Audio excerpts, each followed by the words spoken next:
and peace is to use these peoples as role models. In India, for example, they have Mahatma Gandhi, who provide a model for peace and unity in their nation. As for my own country, Thailand, many government organizations, private organizations, and social organizations have adopted His Majesty King Bhumibol Adulyadej as their role model. His Majesty performed his duties as head of state of Thailand for 70 years. His Majesty worked very hard to help and support a culture of unity and peace for Thai society. He supported all religions in his kingdom and ensured that followers of every religion have equal right to practice according to their religious beliefs. He also supported better education for children, especially in rural areas. With so many people in Thai society thinking and practicing according to the model of King Bhumibol, movements developed that have created and maintained important social norms and values. It is these norms and values that have sustained Thai through difficulties and will lead to unity and peace in our nation and in other nations as well. Third, leaders of nations should use all means available to avoid confrontation with other countries. Countries that have greater military power should not behave in a way that bullies or threatens other countries who have less military power. Every nation should respect the dignity and sovereignty of other nations and make every effort to build unity and peace among all nations. So, in summary, to create culture of peace and unity, we should do the following. First, use positive communication that supports unity and peace.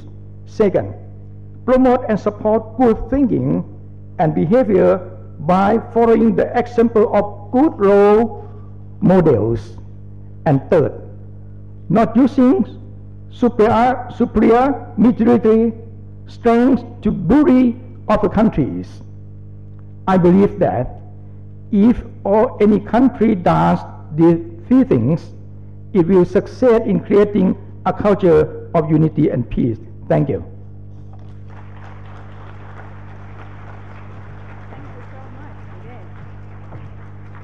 Creating a culture of unity. Honorable Justice Aweri Opio, the Judge of the Supreme Court of Uganda.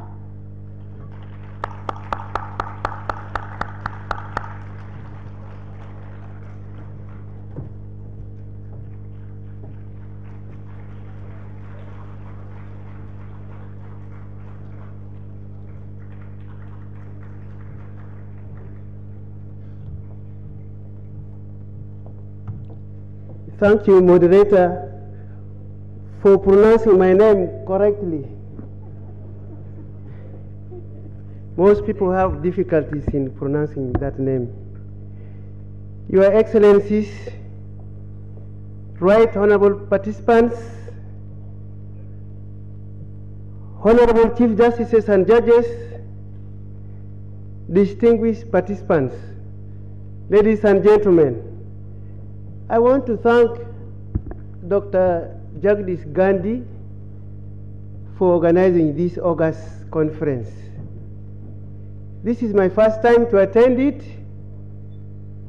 but my Chief Justice has been attending it for the last 17 years. This conference has given me opportunity to meet for the first time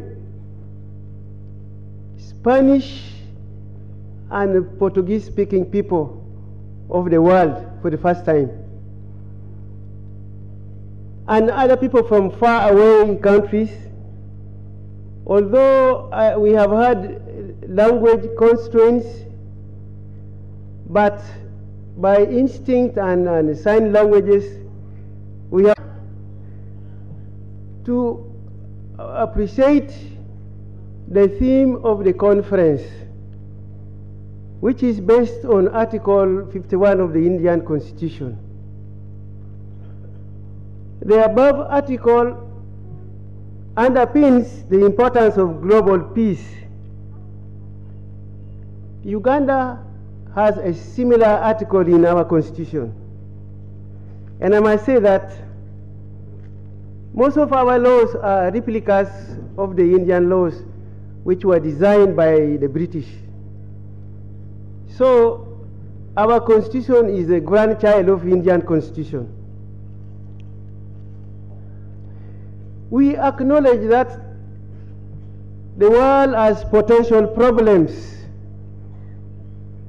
which underpins the peace and security of the children, especially and women. Most of my colleagues have spoken, outlined them. They include violence against women and children, climatic change, environmental degradation, religious ignorance, problem with shared resources, twisted democracies, democracy without recourse to the minority voices. Winner takes it all. For those reasons, we believe there is a need for a change of paradigm in the UN system. We know the intention of the creation of the UN. That was to stop any further aggression. But the current situation outlined above makes the role of UN failing to abide by the challenges. We therefore need and crave for global government, global parliament, and global judiciary. We Ugandans believe that the starting point in this should be from individual families. The welfare of the citizens of the nations must be paramount first to create family happiness. A happy family is a citizen of community peace, and a hungry family is otherwise. A happy family is able to export and import peace. A hungry family will always export violence. For those reasons, we believe each nation state should start with families. When I was traveling all over India to come for this conference, I saw a number of children without homes, parents with children without homes. I don't know whether they form part of CMS. I don't know whether the students who are performing here, some of them are from those situations. If not, I ask with the utmost humility to Dr. Jagdish to think and plan of having a campus for destitute children of India. Is Uganda prepared for this change? Yes. Uganda is very prepared. We have legal and institutional framework for that. In the first place, our education system is a right. We have free education for primary and secondary. We have affirmative action for girl child.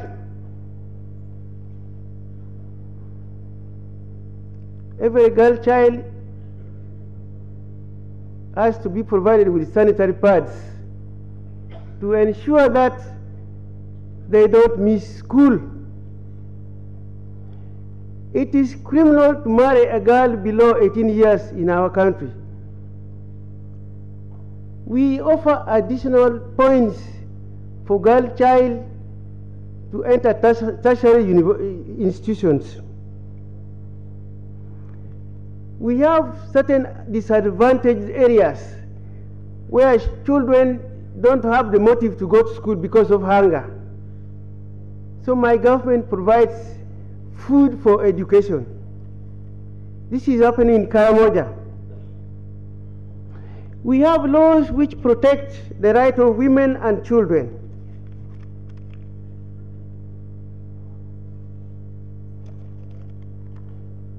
We also acknowledge we have health.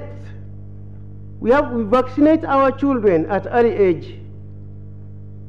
We have good environmental laws where we have access to environmental justice, and we encourage public interest litigation for people who cannot speak for themselves. We have food security, food for the brain, not food for the stomach. We provide water to our children. Water is life. Clean water cleans the heart and makes a happy life for children. We also have political will. We are involved in many security missions in several countries, in Somalia and Central African Republic. We are also committed to the Rome Statute. In fact, we have one of our own being tried in ICC. We support refugees from our neighboring countries, from DRC, South Sudan. Above all, we have a very strong and positive judiciary. In conclusion, I want to thank Dr. Gandhi Jagdish for planting this mustard seed. And I want to join Dr. Dafala to say that Dr. Jagdish and his family deserve a prize in his honor. What he has done will remain forever. For us in Africa, we say, what you do for yourself dies with you. But what you do for others remain forever. For those reasons, I feel he should be given a prize. Dr. Gandhi is a man of miracles. In India, it is called Chamatal Kar. This is a man who started with the 5 children in 1959. Today, there are 53,000 children. This means that he is a man of miracles. To start with 5 and end with 53, it means this mission will succeed. This change will come. We have a philosophy that It is only change which does not change. So this change will come. Thank you so much.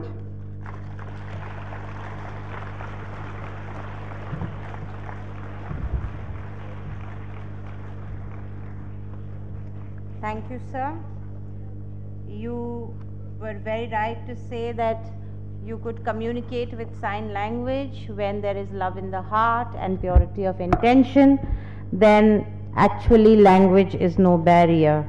And as you said that maybe a campus for destitute children, I would wish to inform you here that CMS already provides discounted, very heavily discounted education to such children in various campuses all across the city. And then you talked about a legal and constitutional framework, and this is what this conference is all about. If we could create a legal and constitutional framework which would ensure the oneness of mankind, bring about peace and international security for all the children of the world, I think Mr. Gandhi's dream would have come true. Thank you for your wonderful words.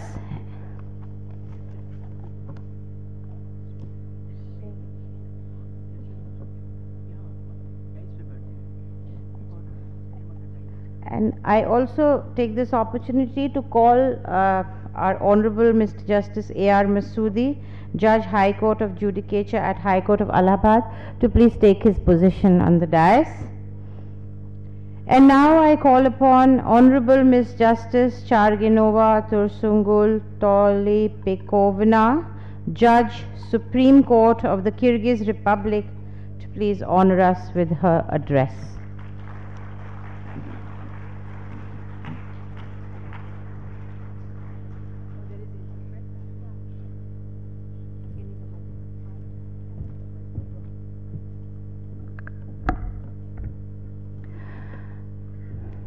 Уважаемые участники международной конференции, позвольте с этой высокой трибуны искренне поблагодарить организаторов за предоставленную возможность принять участие в настоящем мероприятии и поделиться информацией о нашем законодательстве по защите прав детей. I thank the organizers for giving me this opportunity to participate in this event and to share information about our legislation for the protection of children's rights.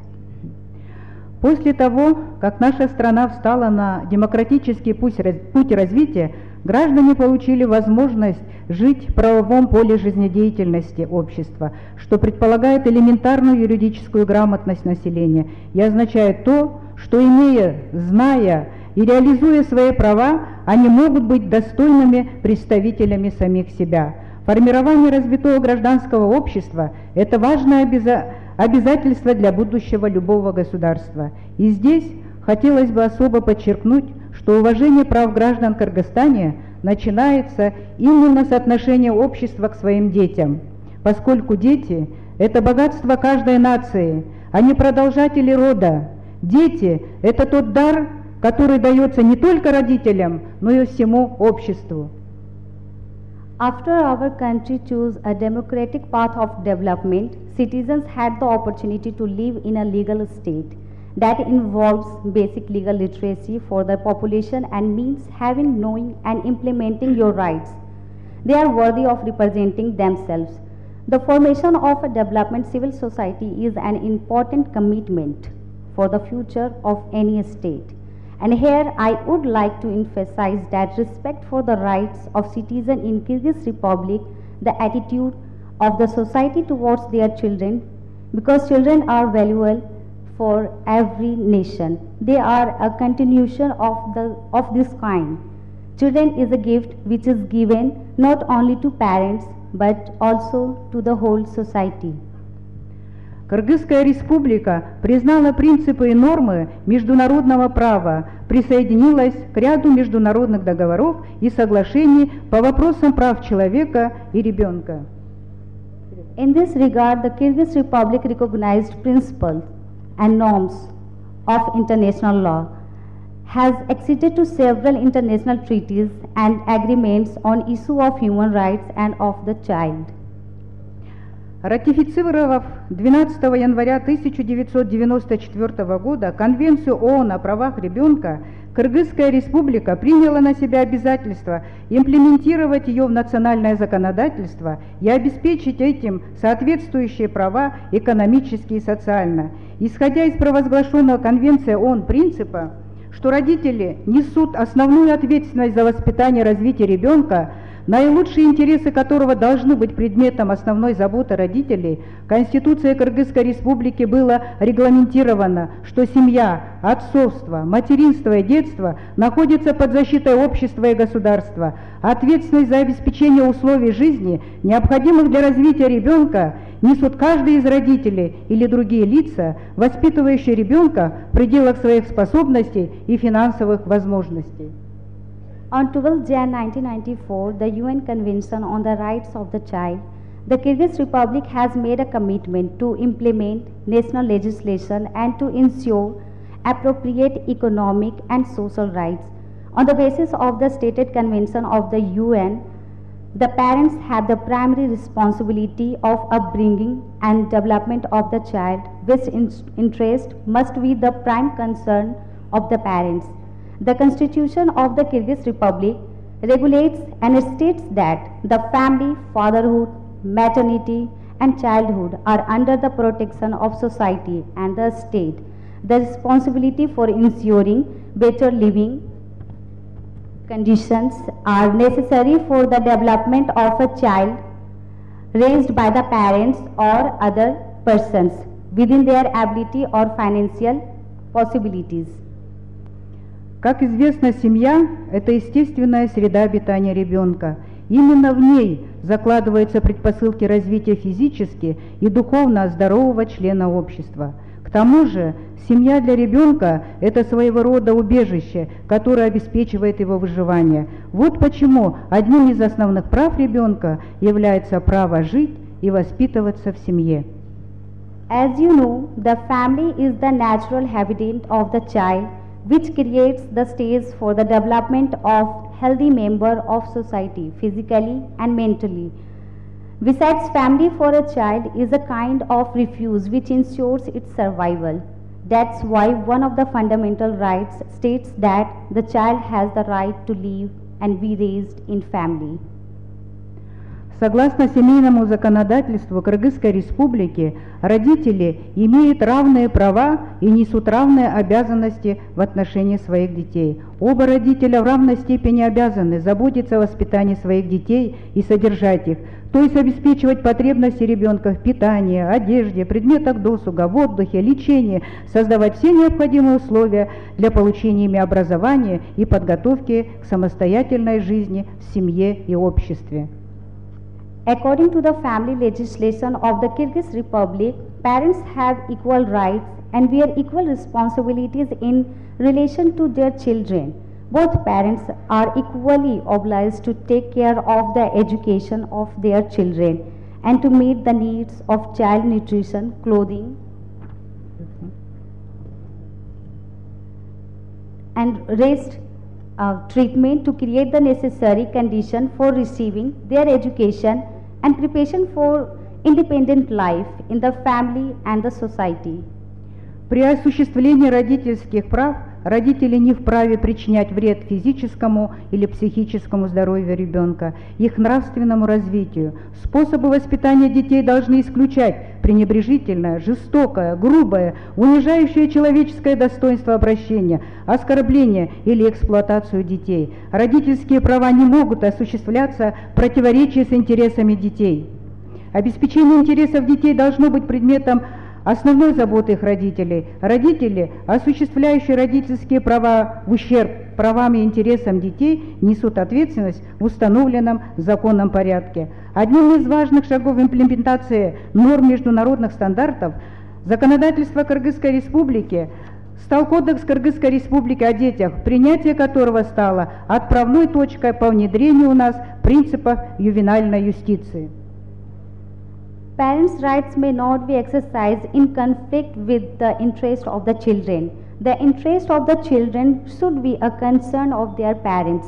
Parents who exercise parental rights to be deter The rights and interests of children are liable in accordance with the law. Code of the Kyrgyz Republic on Children, the adoption of which started the implementation of the principle of juvenile justice. In order to further strengthen the principle of juvenile justice in Kyrgyz Republic, a program was adopted by the nation on the development of justice for children in the Kyrgyz Republic from 2014 to 2018, which is currently widely implemented. The adoption of the Code on Children have helped to strengthen the legal norms for the protection and better performance of the system in the country. Кодексом было предусмотрено, что государственная политика в области защиты прав и интересов детей является приоритетной областью деятельности органов государственной власти и местного самоуправления. Обязанность реализации прав детей в области образования, здравоохранения, труда и социальной защиты, миграции и занятости была возложена на соответствующие государственные структуры. The Code provides that the state policy in the protection of the rights and interests of children is a priority of the state authorities and local self-government. The duty of realization of children's right in education, health, of labor and social protection, migration and employment was assigned to relevant government agencies. В законе Кыргызской Республики об образовании закреплено конституционное право детей на получение гарантированного, бесплатного основного среднего образования, на профессиональное обучение и на бесплатное образование на конкурсной основе в вузах независимо от социального и имущественного положения, национальности и вероисповедания. The law of the Kyrgyz Republic on education, the constitution embodies the right of children to receive guaranteed free secondary education, vocational training and free education on a competitive based in universities regardless of their social status, nationality and religion. Порядок социальной поддержки, оказание социально-правовых и материальной помощи, проведение социальной адаптации и реабилитации детей, находящихся в трудной жизненной ситуации, регулируется законом Кыргызской Республики об основах социального обслуживания населения в Кыргызской Республике. The procedure of social support, rendering of social and legal services and financial assistance, social adoption and rehabilitation of children in difficult life situation is regulated by law of Kyrgyz Republic.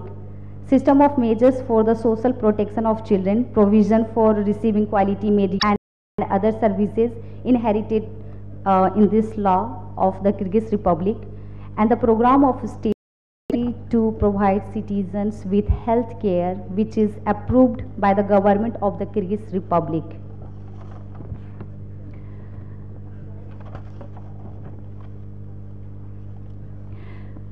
Несовершеннолетние, находящиеся в конфликте с законом, имеют у нас гарантированный доступ к бесплатной юридической помощи. В сфере внедрения практических мер поддержки детей, находящихся в трудной ситуации, в Кыргызской Республике был создан специализированный государственный орган, отдел по поддержке семьи и детей, функции которого входят оказание помощи детям и поддержка их семей. In Kyrgyz Republic, a specialized state body was established, a Department of Family Support and Children, whose function is to assist the children and support their families, which helps in the implementation of practical measures to support children in a difficult situation. The Kyrgyz Republic ratified two conventions, the International Labour Organization on Child Labour, Convention number 138 concerning minimum age for admission to employment, and Convention number 182 concerning the provision and immediate action for the elimination of the worst form of the child labor. Я попыталась сделать краткий обзор законодательства Кыргызской Республики, регулирующих права детей, но это далеко не полный их перечень. Обеспечение прав ребенка относится к глобальным проблемам современности, в решении которых заинтересовано все мировое сообщество. Это объясняется определяющей ролью подрастающего поколения, гарантировании жизнеспособности общества и прогнозировании его будущего развития. Однако следует признать, что ни одно государство в мире не может претендовать на роль образца в области соблюдения прав ребенка. Даже для самых демократических и экономически развитых государств характерный рост преступности несовершеннолетних, наличие семей с низким жизненным уровнем, смертность детей из-за недостаточного медицинского обслуживания, рост беспризорных детей. Все эти факторы доказывают невозможность разрешения детской проблемы только национальными средствами и вызывают необходимость объединения усилий мирового сообщества в целом. Спасибо за внимание. I tried to do a quick review of the legislation of the Kyrgyz Republic governing the rights of children, but it is not a complete list. The rights of the child refers to global issues of parents which is in interest of the entire world community. However, it should be recognized that no state in the world can claim to be the role model in the field of children's rights. Even for the most democratic and economically developed states that are characterized by an increase in juvenile crime, there are families with low living standards, child mortality due to the insufficient medical care, the increase in the number of street children. Of all these factors prove the impossibilities of the resolution of children's problem. Only nation resources and cause the necessity of uniting the efforts. The world community as a whole can resolve the issue. Thank you for your attention.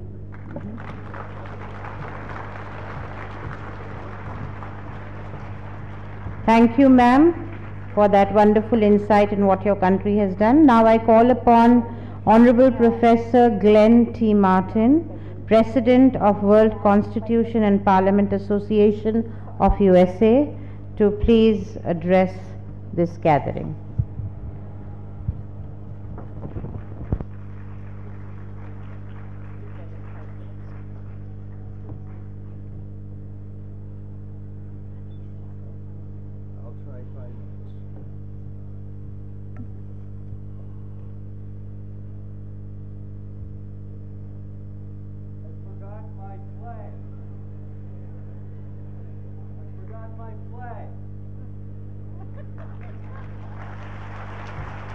No, no.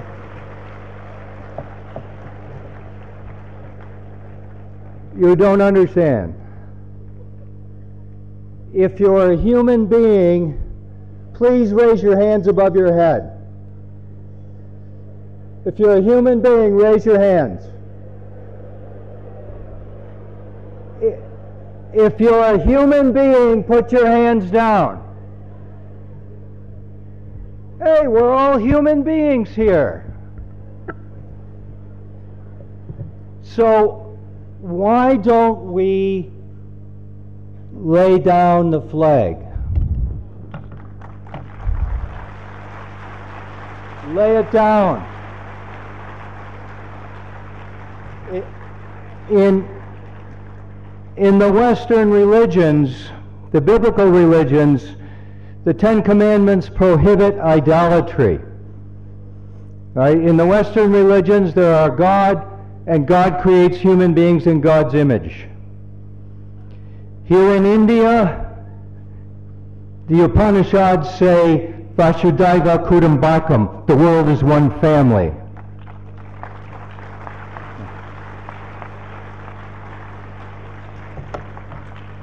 So why do we worship this? Why do we bow to this? This is not a God. It's an empty concept, and it's a self-contradictory concept, ladies and gentlemen.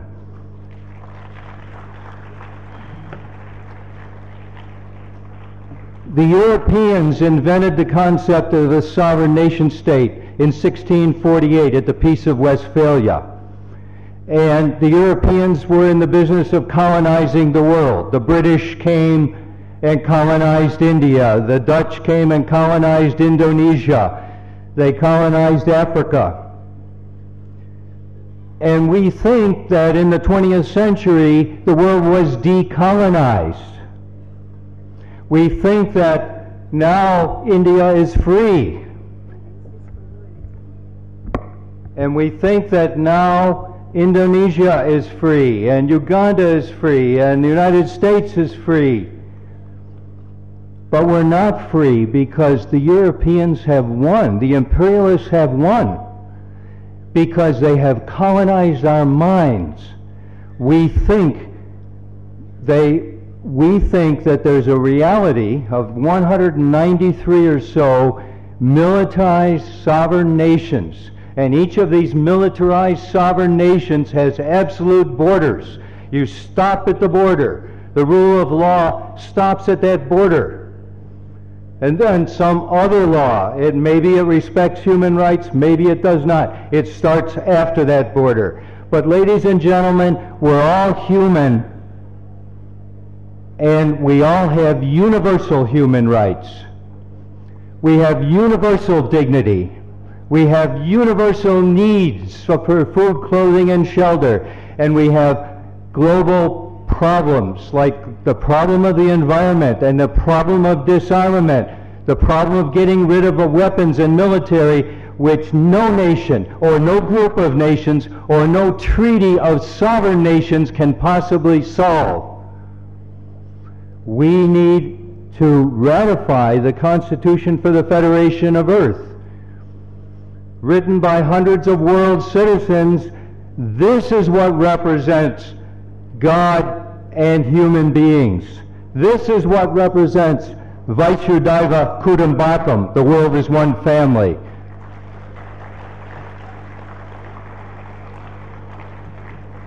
So I urge you to study it, and I urge you to think about it. The criteria for ratification are there in Article 17. We can ratify this and become fully human, fully living under the rule of democratic law for the first time in the history of humanity. Let's not let the European imperialists continue to colonize our minds. Our primary reality is our human dignity and our human reality. We human beings need to begin governing ourselves. Thank you.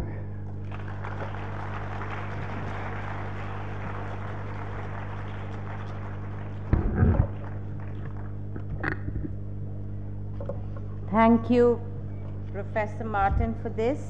And this compels me to share with you the words of an illumined visionary of the 20th century, Mr. Shoghi Effendi, when he said that the principle of oneness constitutes a challenge at once bold and universal to outworn shibboleths of national creeds. And it calls for no less than the reconstruction and demilitarization of the whole civilized world and creation of a world organically unified in all the essential aspects of life, its political machinery, its spiritual aspiration, its trade and finance, its script and language, and yet infinite in the diversity of the national characteristics of its federated units. That is the world we at CMS envision, and we hope one day you will be with us, realizing the reality of such a world. Now I call upon Honorable Mr. Justice A.R. Masoodi, the Judge of the High Court of the Judicature at High Court of Allahabad, to please address us.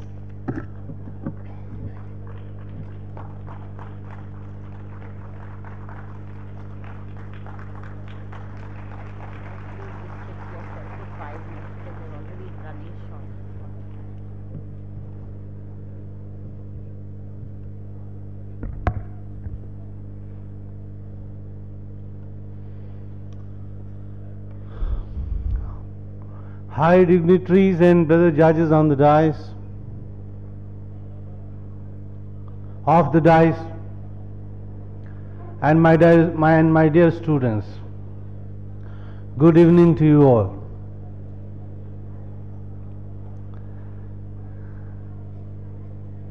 A senior colleague, Justice Kamleshwar Nath Sahab, is also present in the audience. It makes me feel happy.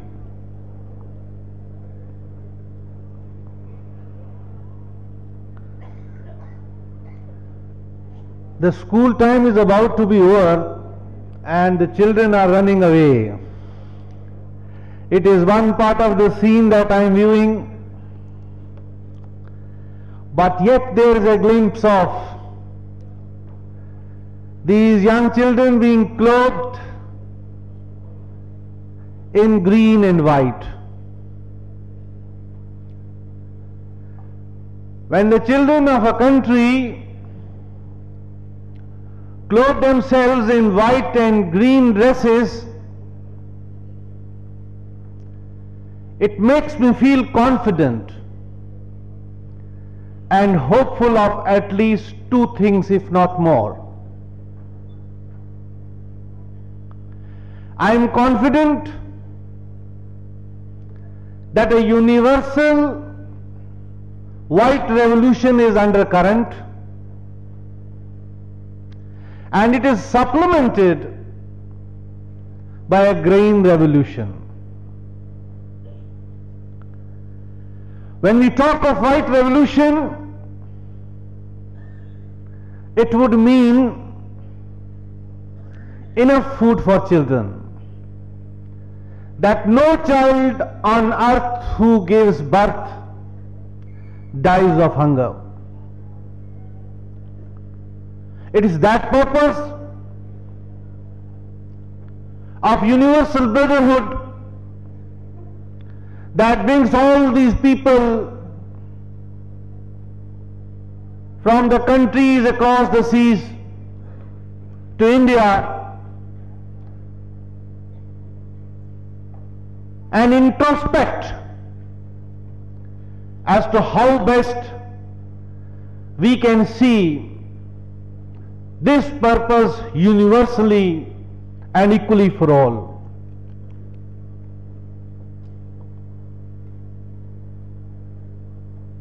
Young children, right to food is yet another right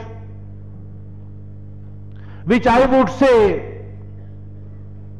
is basic to the human society. Everybody has this right,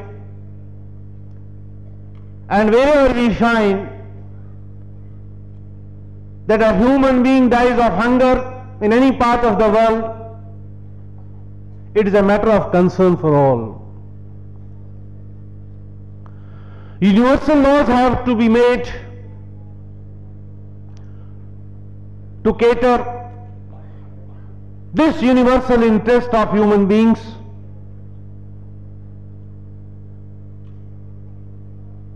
and if we are able to serve these two purposes, we will be able to see healthy societies, peaceful societies on earth. Much of unrest in the universe is because of insufficiency of food and insufficiency of milk for children. We witness every day the death of children as well as adults. Article 51 of India, which teaches us to promote the causes internationally of human beings, must ensure some development in this direction. Laws have to be made. Every sovereign state at the helm of the affairs is duty bound to at least have a consensus on this dimension of human life. When I come to this institution, when every year we talk of peace, I get more attached to this institution for more than one reason. I owe a duty to this institution, and I must say, my son has also been a beneficiary of this institution. He passed out his class 12th last year. He is elsewhere now. I am grateful to this institution at least for one reason, that as a parent, or every parent as a matter of fact would like that his child, his sibling is obedient to his parents. But I witness an additional character in the behavior of my son, who has left only half a year ago. When I view this character in his behavior, I feel quite confident of this huge number of students present before me. And I see a change, I see a universal change. That character is obedience towards law. I have yet not had a complaint from the place where he has gone to join the education, higher education, that until now he has broken any discipline, he has broken any law, which makes me accountable for his behavior. If the contribution of an institution in terms of education is such that it produces children who are obedient towards law, I am quite hopeful that world peace, at least to an extent, is half achieved.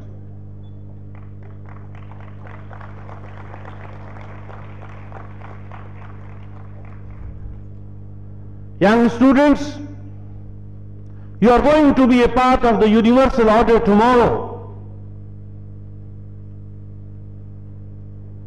The flag we hold is a flag of distinction. It's a flag which pioneers the thought of tolerance. It is the flag which pioneers the thought of oneness. It is the flag which teaches us how to inculcate brotherhood. The concern of a society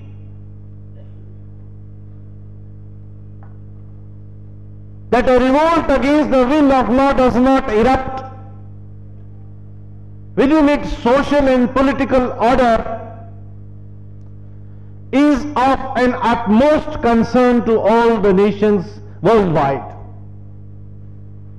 We do see that against the will of law, certain voices are erupting almost in every country in the world. This is our first priority to address. And once we are able to gather the basic reasons for eruption of such revolts within the states, perhaps creating a worldwide order would not be difficult. I was recently reading about some countries here and there, but these ideological crises which create an unrest, they need to be studied, and this is the area where you have to work on. We have to bring justice close to the doorstep of a sufferer, or the needy, or the downtrodden, or the handicapped, of a man and to a woman. It was only yesterday that an eminent teacher of this institution, her article came, it was published in a newspaper, and with a determined mind, she had brought about her vision in the city that she, being a woman, would like to see every woman having been met with justice. She also said that this is an institution where women are in majority, and I am quite hopeful that an institution of which the reins are in the hands of women in majority is certainly going to bring about a change, and I hope and trust that the empowerment of women impartially takes place in the country and the message is spread worldwide. Thank you all. My time today has been allotted very short, so I have to cut short my message and feelings, and I hope that next time when we meet again, we will meet again with better information and food for thought. Thank you. Thank you.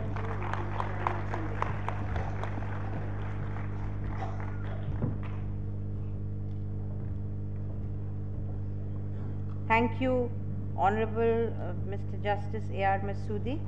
And now I call upon for the address of our chief guest, Honorable Ms. Justice Ralam Bondreni Rakotobi Nelly, Premier President Honoraire de la Cour Supreme, Madagascar, to please address us. Please put your hands together for the chief guest of this session, Ms. Nelly.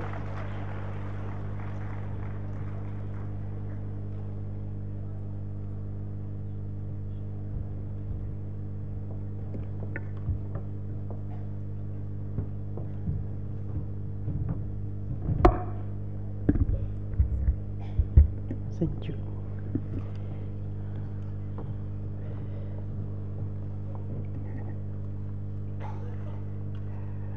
Ladies and gentlemen, first of all, I will make my address in English to respect the 10 minutes. So, excuse me for my not good English.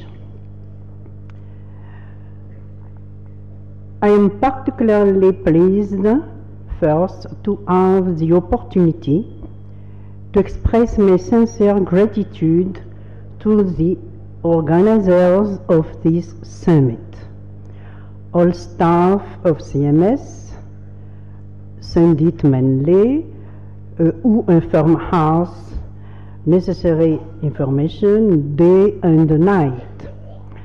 Also, thank you for all students, and mainly thank you to Dr. Jagdish Gandhi, his family, Professor Greta Gandhi Kingdom.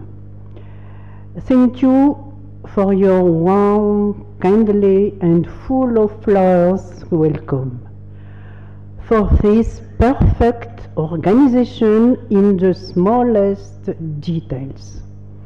Moreover, I am greatly happy to be able to admire again this country where the great man who is Mahatma Gandhi, a pioneer of peace, has lived.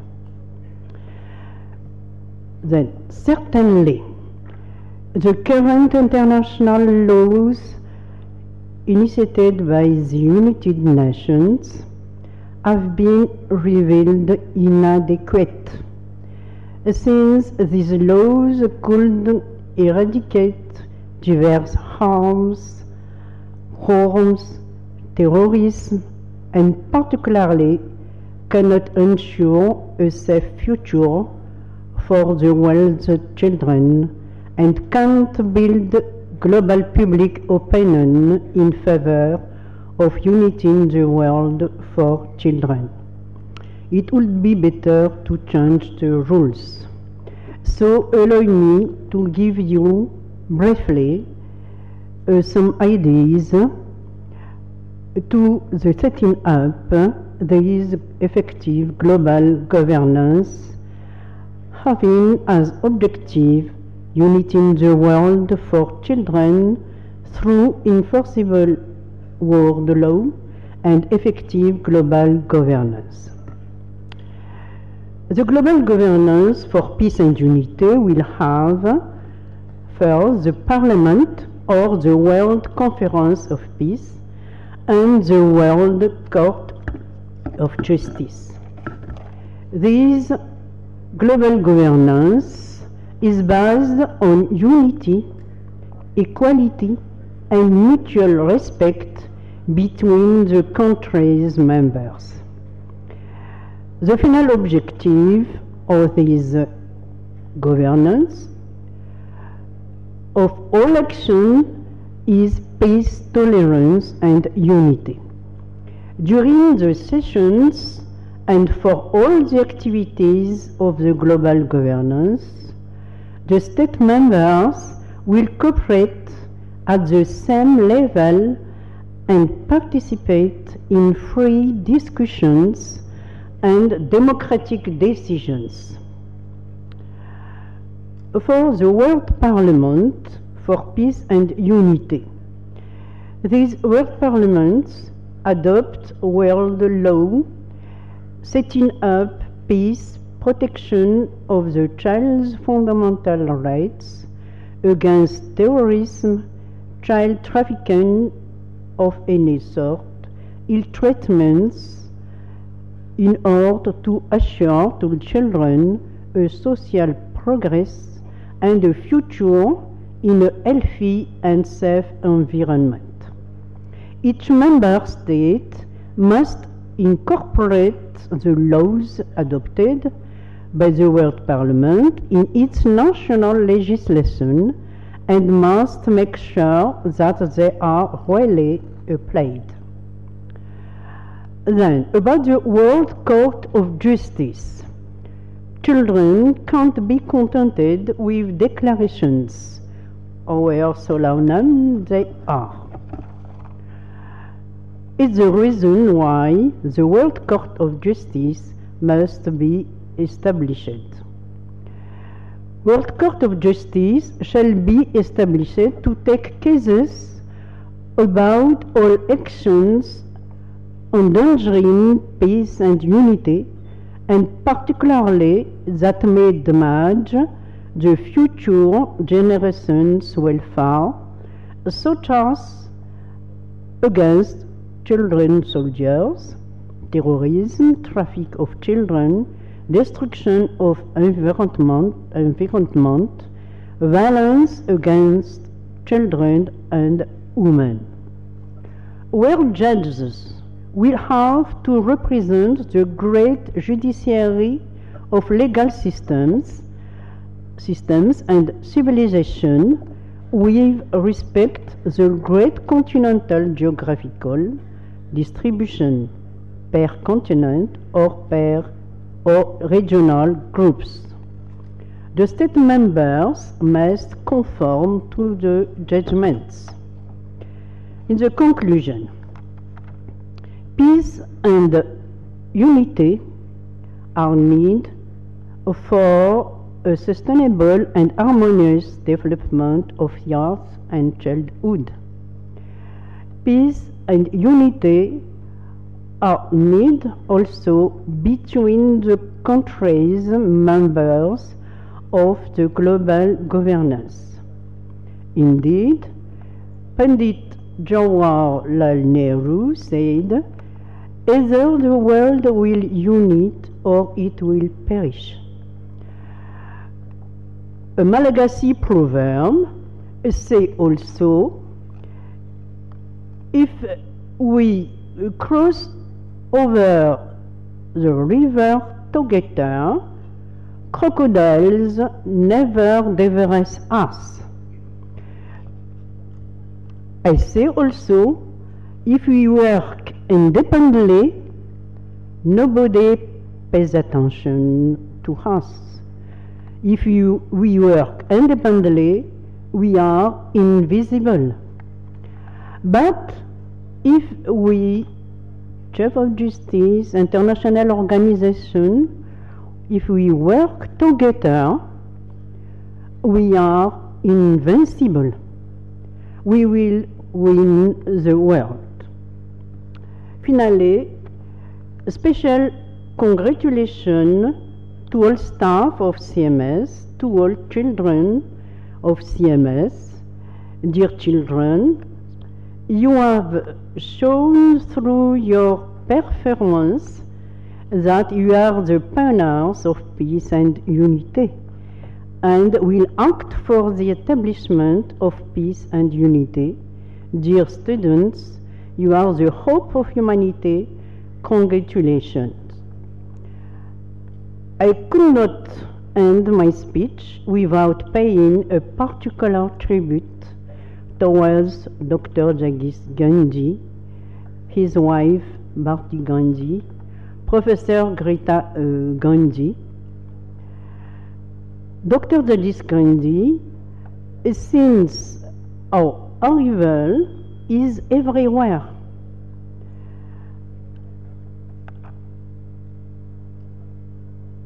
He looks never tired.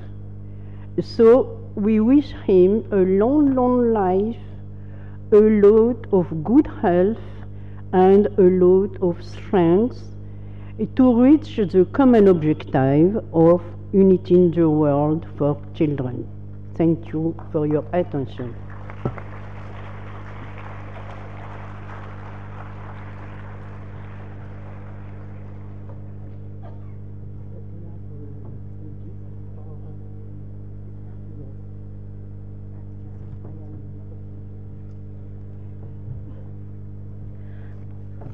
Thank you, Honorable Justice, for your kind words.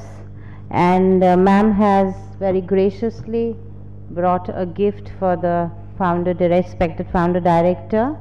And I call upon Dr. Mrs. Bharti Gandhi to please be up here on the stage to receive this kind gesture, a token of love from ma'am.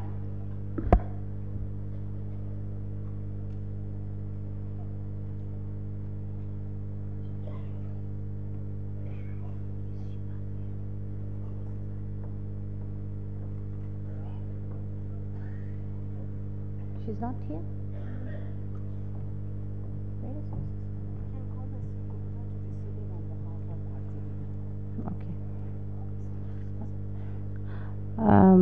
Okay. I would call upon Mr. R.C. Gupta, respected Mr. R.C. Gupta, please accept this gift on behalf of Dr. Bharti Gandhi.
The writing that is engraved at the back of this beautiful gift reads as such: Dr. Jagdish Gandhi at the helm will steer all countries to a safe harbor in a world of peace and unity, protecting the rights of all children.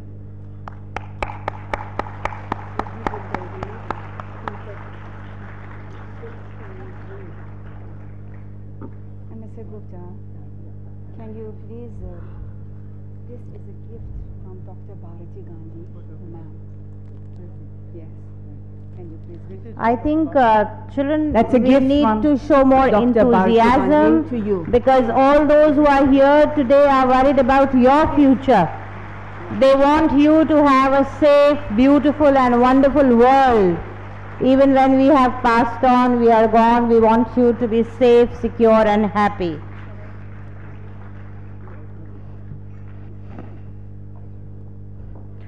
With this, we come to an end of this session, and I thank all our respectable honorable guests for being here with us on the dais and sharing such wonderful information from their respective countries and also their worldview with us.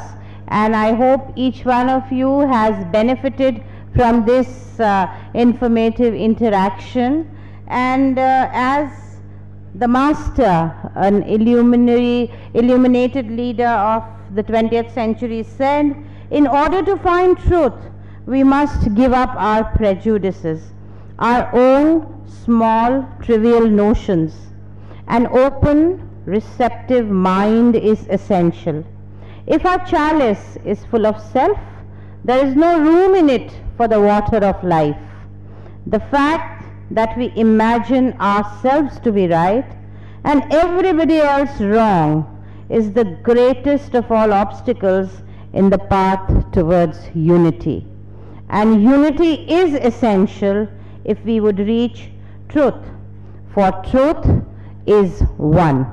And each and every child of CMS has been, right from the moment he or she steps into the premises, has been taught that each of you has the potential to illumine this world with the light of unity. I think, children, it's time we put our hands together for you who have the potential to bring such a world about which we are discussing at present, about which we hope we would live long enough to see it turning into a reality. It is you children on whom we bank that this vision would be made true by you. We would not break for tea, and because we are already running behind schedule, we will straight away move into the second session, the lecture session, and for that I would like to invite Honorable Justice Dr. H.C. Adil Omar Sharif, Deputy Chief Justice, the Supreme Constitutional Court, Egypt, and Honorable Sir will speak on a modern tendency towards constitutionalizing animal rights in different countries. Along with him, I invite Honorable Mr. Justice Kamleshwar Nath, former Judge, Allahabad High Court of India, who would be speaking on the salient features of the Constitution of India. I would be very honored, sir, if you would please join us up here on the stage. Honorable Justice Dr. H.C. Adil Omar Sharif, Deputy Chief Justice, the Supreme Constitutional Court, Egypt. Children, I think Lucknow is very famous for its adab, tehzeeb, and so please put your hands together. I hope you've got my... Can we also please have with us here Honorable Mr. Justice Kamleshwar Nath, former Judge, Allahabad High Court, to join us up here, sir, on the dais. And he would be speaking on the salient features of the Constitution of India.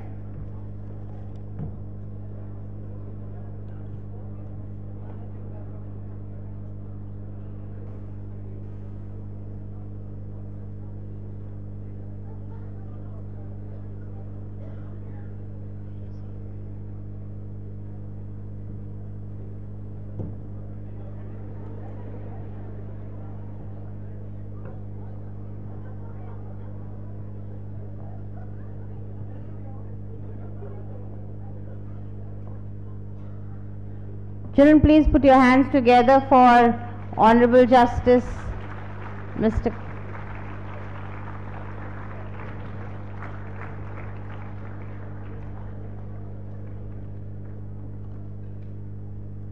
And now we have with us our honored guest from Egypt.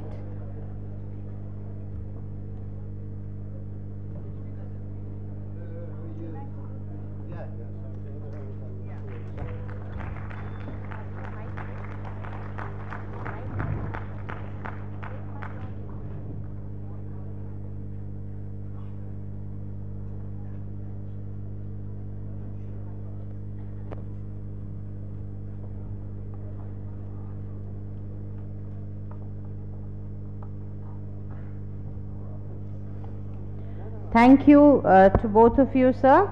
I would invite Honorable Justice Dr. H.C. Adil Omar Sharif Deputy Chief Justice, the Supreme Constitutional Court, Egypt, to please address us on the subject, a modern tendency towards constitutionalizing animal rights in different countries.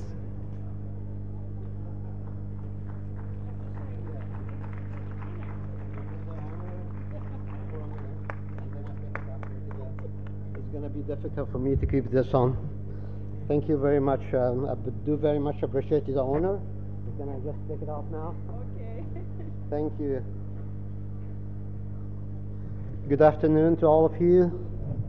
Well, it's really a pleasure to be here again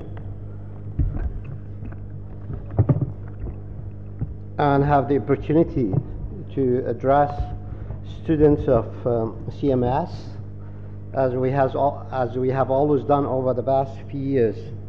We have developed this practice of having a lecture designed to CMS students, wherein we would bring about a topic that raises some interest at the global level, and then allow the students the opportunity to pose their own questions. In the past few years, we've gone through a topics such as child protection, child abduction, human rights in general, but this year we are coming with a brand new topic that really has been addressed in international conferences, and this has to do with the protection of animals. Not any protection, I mean the constitutional protection of animals. I have spent some time with the Secretary General of the conference, Mr. Gupta, to pick up this topic, and I'm very thankful for him for approving the suggestion I made about really addressing this topic for you for the first time. Well, when we talk about the Constitution protection of animal rights, the first question that comes to one's mind is, what do you mean by the Constitution? I bet many of you know what do we mean by a Constitution. In all organized societies, there must be a law, and there must be a supreme law that governs all laws that really are enforceable in this given society. So when a human being decided to live in an organized societies, they agreed at the same time to have certain rules to follow. So nobody would be free to do whatever he wants to do under whatever circumstances. Rather, everybody within the organized society would have some obligations to follow the rules agreed upon by this society. And this is what we mean by law. And this is what we mean sometimes by a higher law that governs all activities being really there in this given society. So there is a hierarchy of these norms or these laws that are enforceable in any society, and at the top of them is the Constitution, the father of all laws, the last reference, the law that all other laws should be coming online with this specific law. This is a Constitution we mean, and this is a Constitution I intend to really focus on in dealing with animal rights. Well, the concept of animal rights it's really a brand new, and it's been always linked to the environmental protection that is not really that olden understanding. It's been really established only maybe 50 years ago. But it's been proved that the environmental protection clauses within our constitutional document are sort of really somehow, as I said, well established, more than those of the animal protection law. And here is a starting point where I start really getting into my formal presentation. So here we would notice that the difference between the success of environmental law and animal law is stark in many areas. This is particularly true in constitutional law. The constitution of about 3/4 of the nations of the world have some kind of environmental protection provision. Typically, this is a language that recognizes an individual right to a healthy or quality environment, or a language that imposes a duty on individual or citizen to protect the environment, or imposes a duty on the government to provide for a quality or healthy environment. Most people live in a country with an environmental protection provision, and it is clear that constitutional environmental law is a well-established concept that continues to grow. Any country writing a constitution today and looking at what it is included in contemporary constitution will certainly find some kind of environmental protection. And there is a wealth of scholarly literature on constitutional environmental law. In contrast, constitutional animal protection is far less common. Constitutional animal protection could be defined as sexual provisions that assign constitutional significance to the experiences of individual non-human animals. Constitutional animal protection includes reference to the welfare of animals, the dignity of animals, the protection of animals, the compassion for animals, the cruelty toward animals as matter of constitutional concern. These provisions treat individual animals as legitimate beneficiary of constitutional protection and not collectively as resources or symbols. With that specific definition of constitutional animal protection in mind, there are 8 countries plus the European Union whose constitutions refer to a duty, mandate, or goal placed on the state or private citizens to protect or consider the well-being of individual animals. These countries are Austria, Brazil, Egypt, Germany, India, Luxembourg, Slovenia, and Switzerland. The number of countries with constitutional animal protection provision indicates that at the level of constitutional law, environmental law is clearly significantly more pervasive and influential than animal law.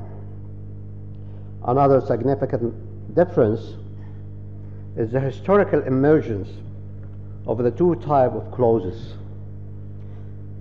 In environmental law, scholars credit the United Nations Conference on Environment in Stockholm in 1972 with providing the essential spark of environmental constitutionalism worldwide. In fact, the Stockholm Conference encouraged nations to have their domestic constitution enrich a fundamental right to an adequate environment. In contrast, there has been no parallel moment of such international significance for the animal protection movement, and research in this area so far shows that the clauses in the countries where they exist have been prompted by domestic considerations and factors. But there are important connections between constitutional and environmental law and animal law. Connection that might seem surprising given the lingering misconceptions about incompatibility between environmentalism and animal protection, at least in the USA.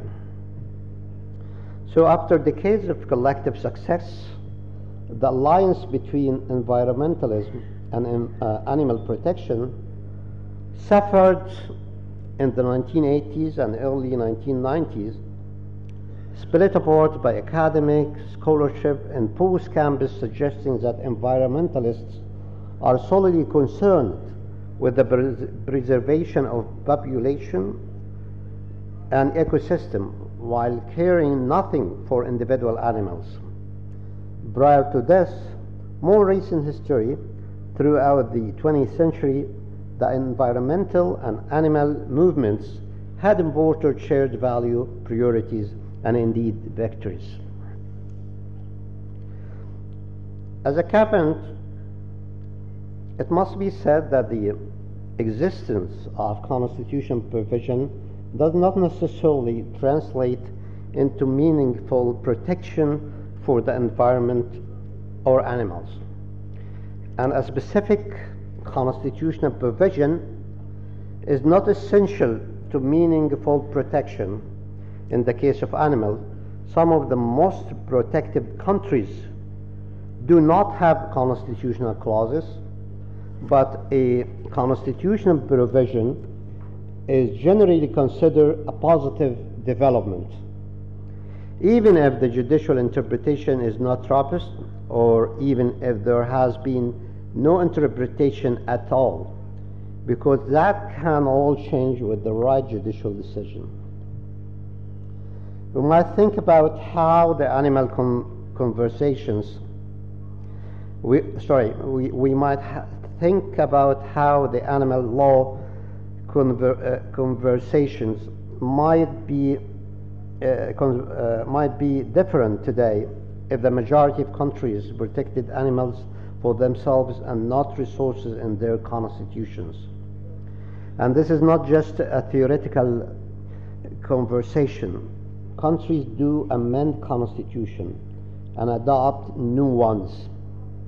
On average, statistics show us a new constitution lasts about 19 years. Most new constitutions last less than a decade, and around 10% do not last longer than a year. Let me now turn to some of the constitutional clauses that protect animals in different jurisdictions. Let me start with my own country, Egypt. In Egypt, the new constitution, the one in force right now that was readopted back in 2014 after the Egyptian revolution, has an important article for the environmentalists and those who are concerned with the protection of both environment and animal. This is Article 45 of the Constitution of 2014. It reads that the state shall protect its seas, shores, lakes, waterways, and natural reserves. Trespassing, polluting, or misusing any of them is prohibited.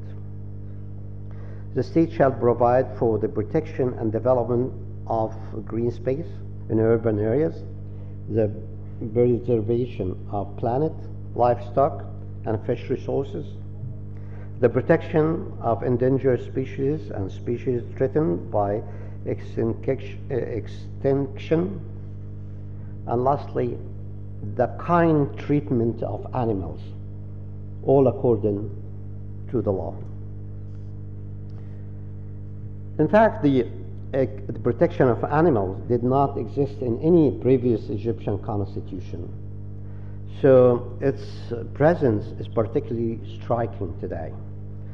Since the emergence of the modern animal protection movement in Egypt in about 2000, the year 2000, activists directed most of their attention to private individual and their beliefs and action toward animals.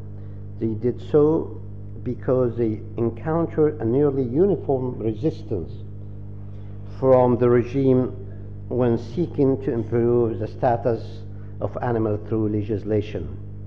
Apparently, there are times when people think, oh, we have enough problems as human beings, so why do we have to look at animals?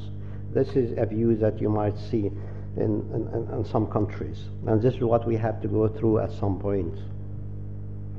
They relied on Islamic argument to instruct individuals on the correct treatment of animals, because Islamic law offers substantial, although not uniform, support to the animal welfare. And because these arguments resonate with the Egyptian population, which is about 90% Sunni Muslim, as a result, their frame was religious, with an instructional or educational quality, and was targeted at changing the behavior of individual Muslims. The story is too long, but I mean, there was a lot of negotiation during the drafting of the constitution, wherein we had these movements urging the drafting committee to include a provision on animal rights. And as I said, with this educational, religious background, they were really successful in introducing this provision at the end. Still, we don't have a case law on that, simply because it was just adopted a couple of years ago, but we're looking forward to see how the judiciary is going to enforce this provision and protect animal rights if we are going to adopt this concept.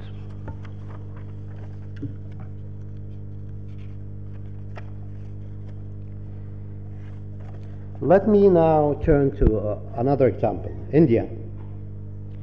India is often recognized as providing the most significant constitutional protection for animals. In 1976, a provision addressing the jurisdiction of prevention of cruelty to animals within India's federal structure was supplemented by a prescriptive fundamental duty on animal protection in Article 51 AG of the Indian Constitution, which reads now, "It shall be the duty of every citizen of India to protect and improve the natural environment, including forests, lakes, rivers, and wildlife, and to have compassion for living creatures." In fact, the implication of the text of this article is that living creatures are part of the natural environment and not somehow separate or at odds with it. The fundamental duties cannot be enforced directly, but courts are obligated to take them into account when interpreting fundamental rights and statutes. The Supreme Court of India has defined compassion in Article 51 AG as concern for suffering, sympathy, kindness, and has referred to this duty in several cases involving endangered species. The Supreme Court of India has also upheld restrictions on the ivory trade and has required a state government to protect and preserve of wild buffaloes. Also, the Supreme Court of India has relied on Article 51 AG in cases involving domestic animals who were not endangered. And finally, the Supreme Court of India has held that bullock cart races, culture events that involve injuring and even the death of bulls violate the Prevention of Cruelty to Animals Act, known as the PCA. Regarding that act, together with the constitutional requirements of compassion for living creatures. Another example would be Germany. In Germany, the animal protection was added to the country's constitution, which called the Basic Law of Germany, in 2002, by inserting a phrase a specific phrase has to do with animal into Article 20A. And the article now reads, mindful also of its responsibility to our future generations, the state shall protect, with the framework of the constitution order, the natural basis of life and the animals by legislation and in accordance with the law and justice by executive and judicial power.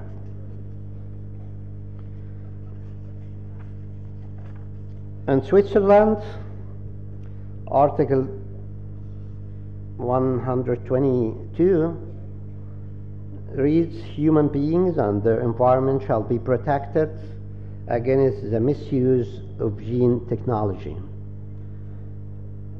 The Confederation shall legislate on the use of reproductive and genetic material from animals, planets, and other organisms. In doing so, it shall take account of the dignity of living beings as well as the safety of human beings, animals, and the environment, and shall protect the genetic diversity of animals and planet species. Brazil Constitution, which was written in the 1980s following the end of the military dictatorship, pays significant attention to the environment and to the animals as well. It provides in Article 225(1), everyone had the right to an ecologically balanced environment, which is a public good, for the people's use and is essential for a healthy life. The government and the community have a duty to defend and to preserve the environment for present and future generations. To assure the effectiveness of this right, it is the responsibility of government to protect the fauna and flora, prohibiting, as provided by law, all practices that jeopardize their ecological functions, cause extinction of species, or subject animals to cruelty. Brazil's constitution includes an expansive system of judicial review, a direct action of unconstitutionality, which allows certain public actors to challenge legislation before the Supreme Federal Tribunal in abstract constitutional review. Through these cases, the Supreme Federal Tribunal has declared unconstitutional local legislation that permits cockfighting. More significantly, the Supreme Federal Tribunal has made clear that Article 225 applies to all animals and is not limited to wild animals or endangered species. In Slovenia adopted a new constitution following its independence from Yugoslavia. Its 1991 constitution provides in Article 72 that everyone had the right in accordance with the law to a healthy living environment. The state promotes a healthy living environment. To this end, the condition and manner in which economic and other activities are pursued are established by law. The law shall establish under which condition and to what extent a person who has damaged the living environment is obliged to provide compensation. The protection of animals from cruelty shall be regulated by law. And the last example is Luxembourg, which introduced a constitutional amendment to its constitution adopted in the year 2007 that reads: the state guarantees the protection of the human and natural environment by working for the establishment of substantial balance between the conservation of nature, especially its capacity of regeneration, and the satisfaction of its needs of present and future generations. It promotes the protection and well-being of animals. The language and with the other combine concern for the environments along with human and non-human animals, and is understood to be similar to a state objective as in Germany, and does not create directly justiciable rights. But what lessons we draw from all these comparative experiences? There are a few lessons. Let me just confine them to two. The first one would be that environmental law on the constitutional level can help pave the way for the constitutional animal protection.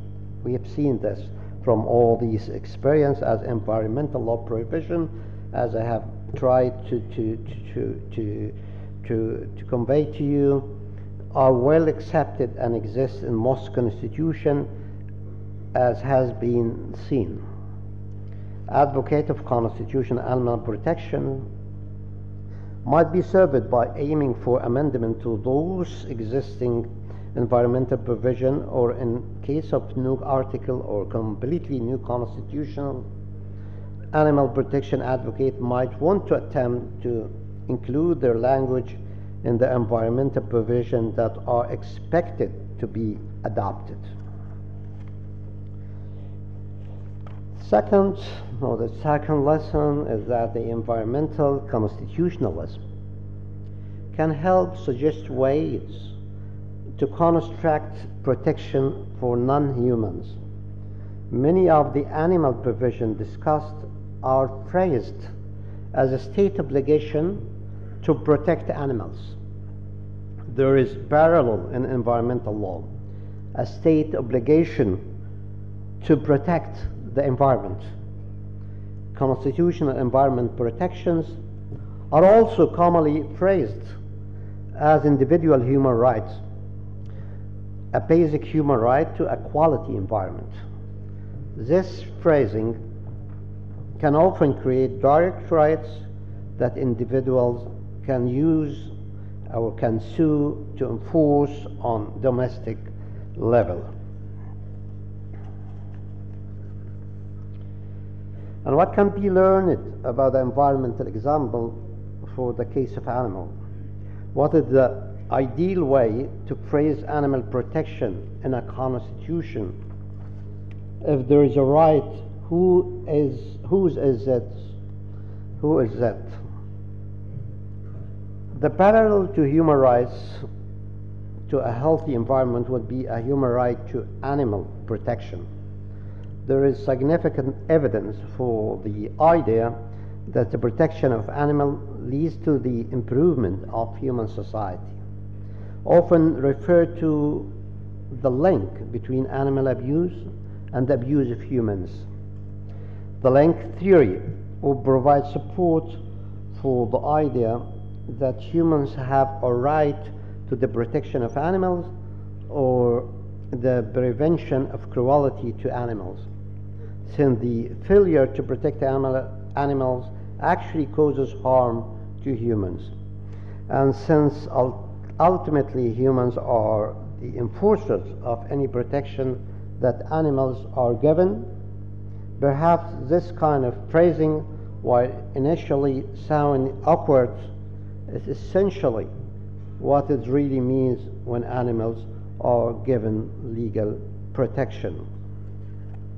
I'm so sorry that I'm getting to be more, using a lot of complicated terminology, but this is due to the fact that I've highlighted at the beginning of my address.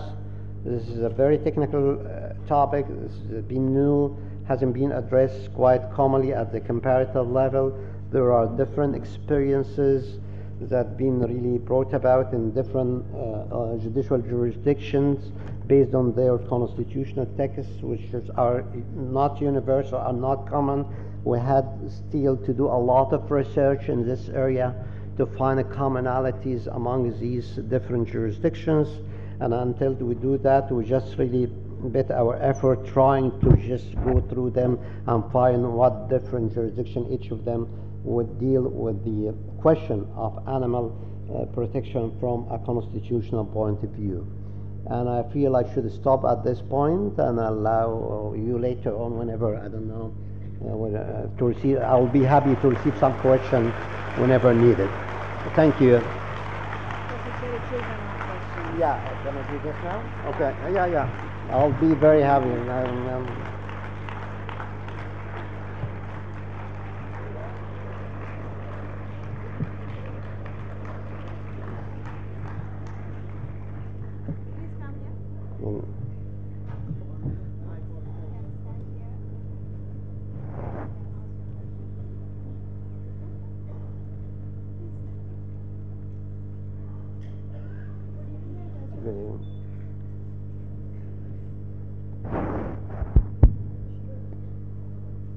Ready? I'm ready. Yes, please. Please Good go evening ahead. and Jai Jagat, sir. Yeah, My good question to you is, do environmental laws prevent inordinate and exaggerated use of natural resources? I can't figure it. Do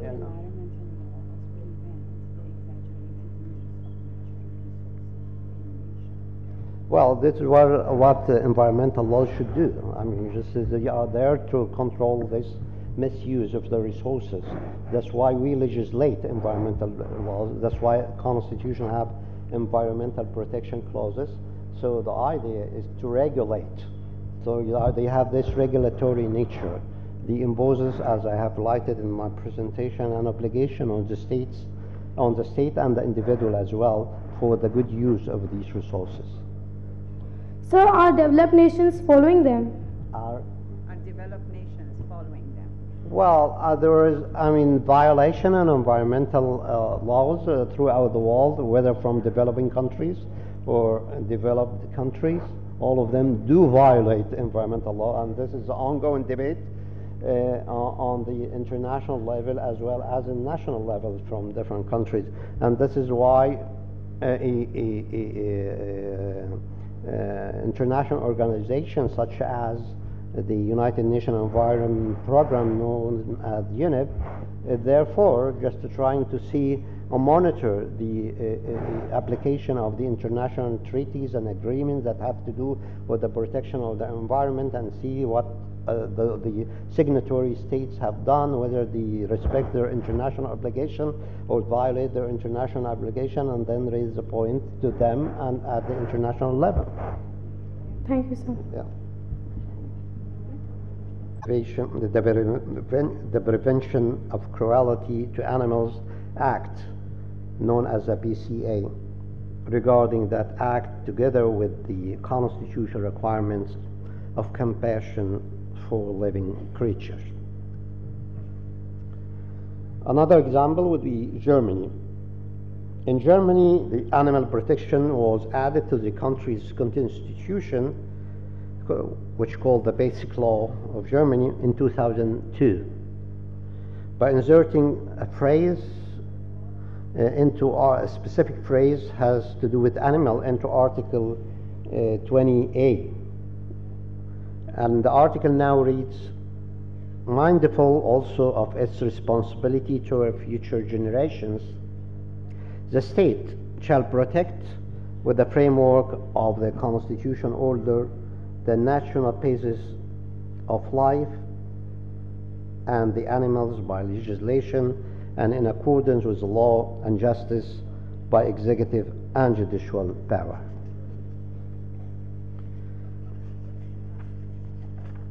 In Switzerland, Article 122 reads, human beings and their environment shall be protected against the misuse of gene technology. The Confederation shall legislate on the use of reproductive and genetic material from animals, planets, and other organisms. In doing so, it shall take account of the dignity of living beings as well as the safety of human beings, animals, and the environment, and shall protect the genetic diversity of animals and planet species.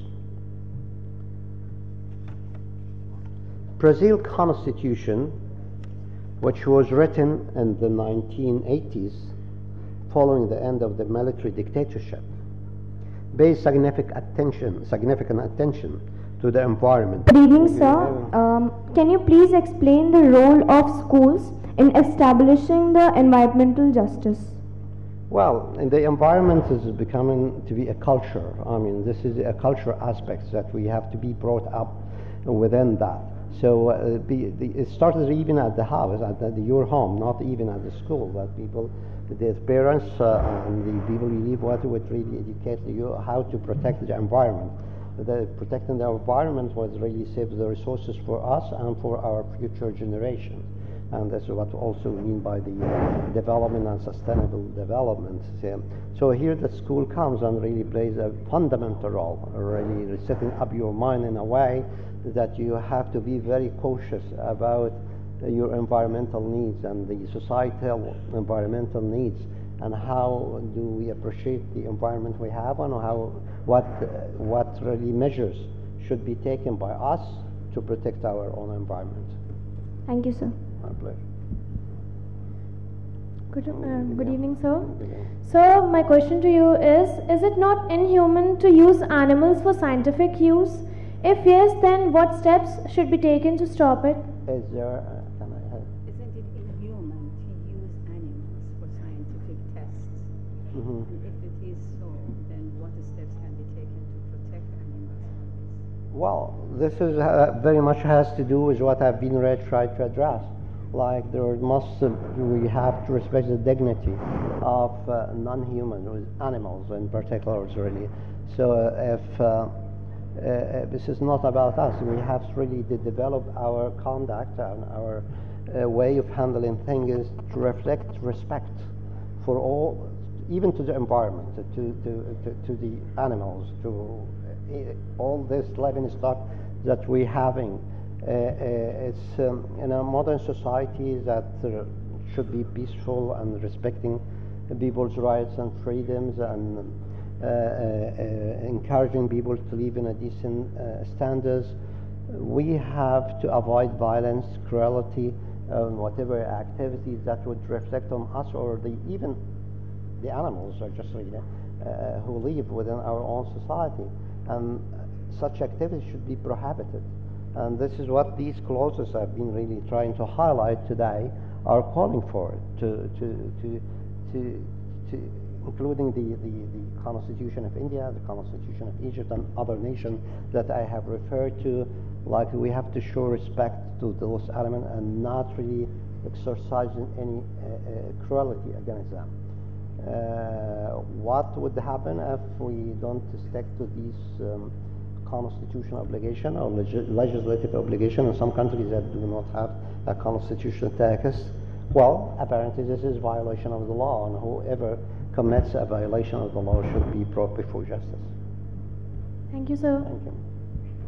Good evening, sir. Good evening. So my question to you is, can human rights be sacrificed in order to protect animal rights? Well, this is a very tough question. Yeah, yeah. This what has led to this movement, as I have tried to describe. Remember, during maybe at the middle of my presentation, when I started talking about Egypt in particular, I said the delay in adopting environmental animal protection policies was due to this ongoing debate among different sectors of the society, whether we should really pay that attention to animals. What about us?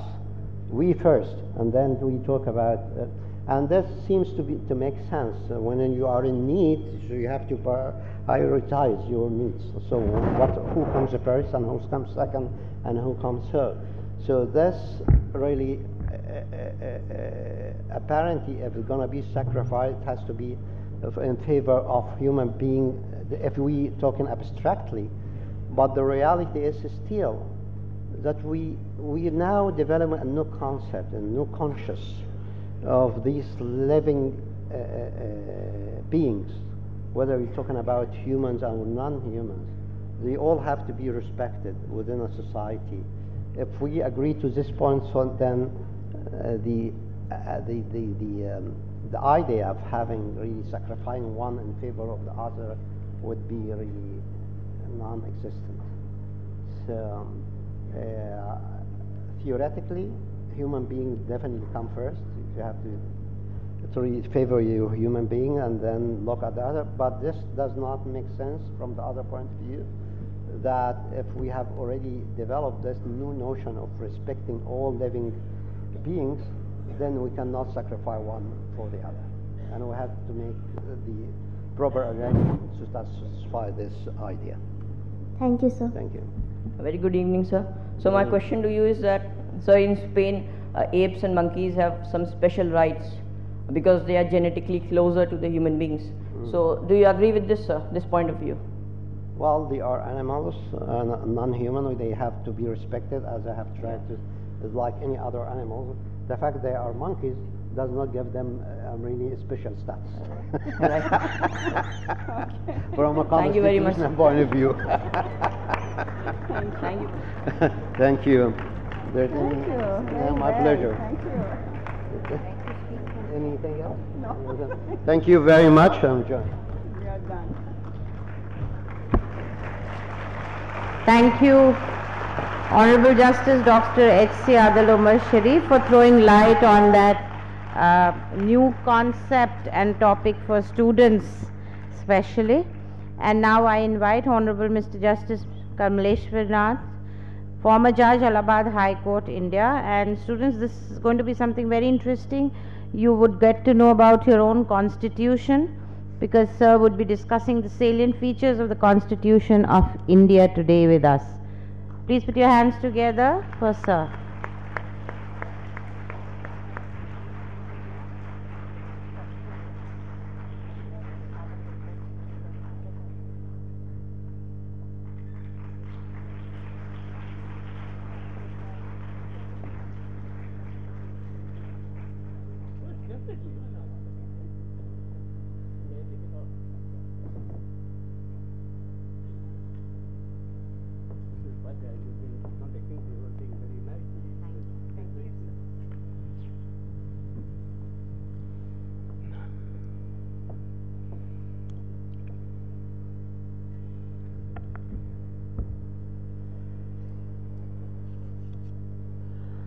Honorable Mr. Justice Sharif, my brother Sharif,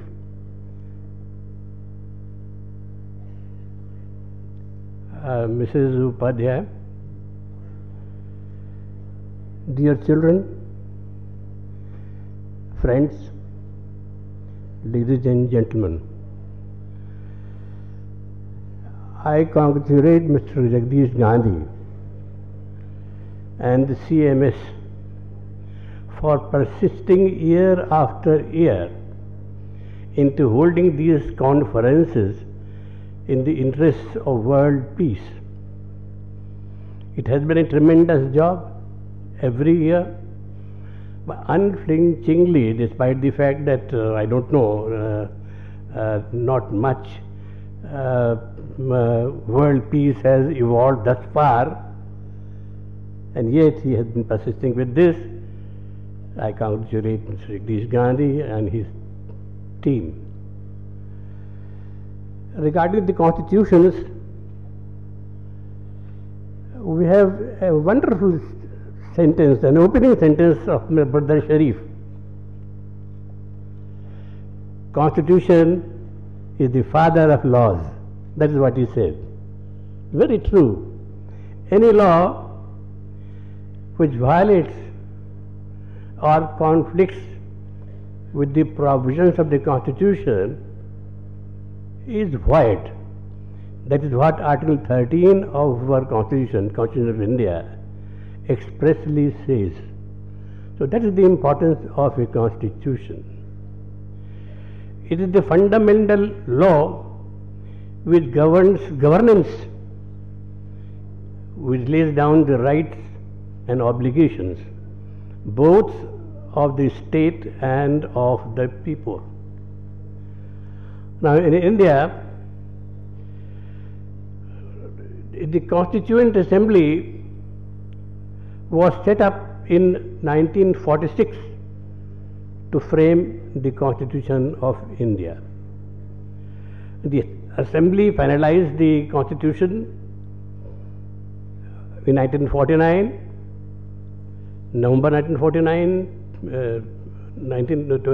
26th of November 1949, and it was finally enforced throughout the whole of the country on January 26, 1950.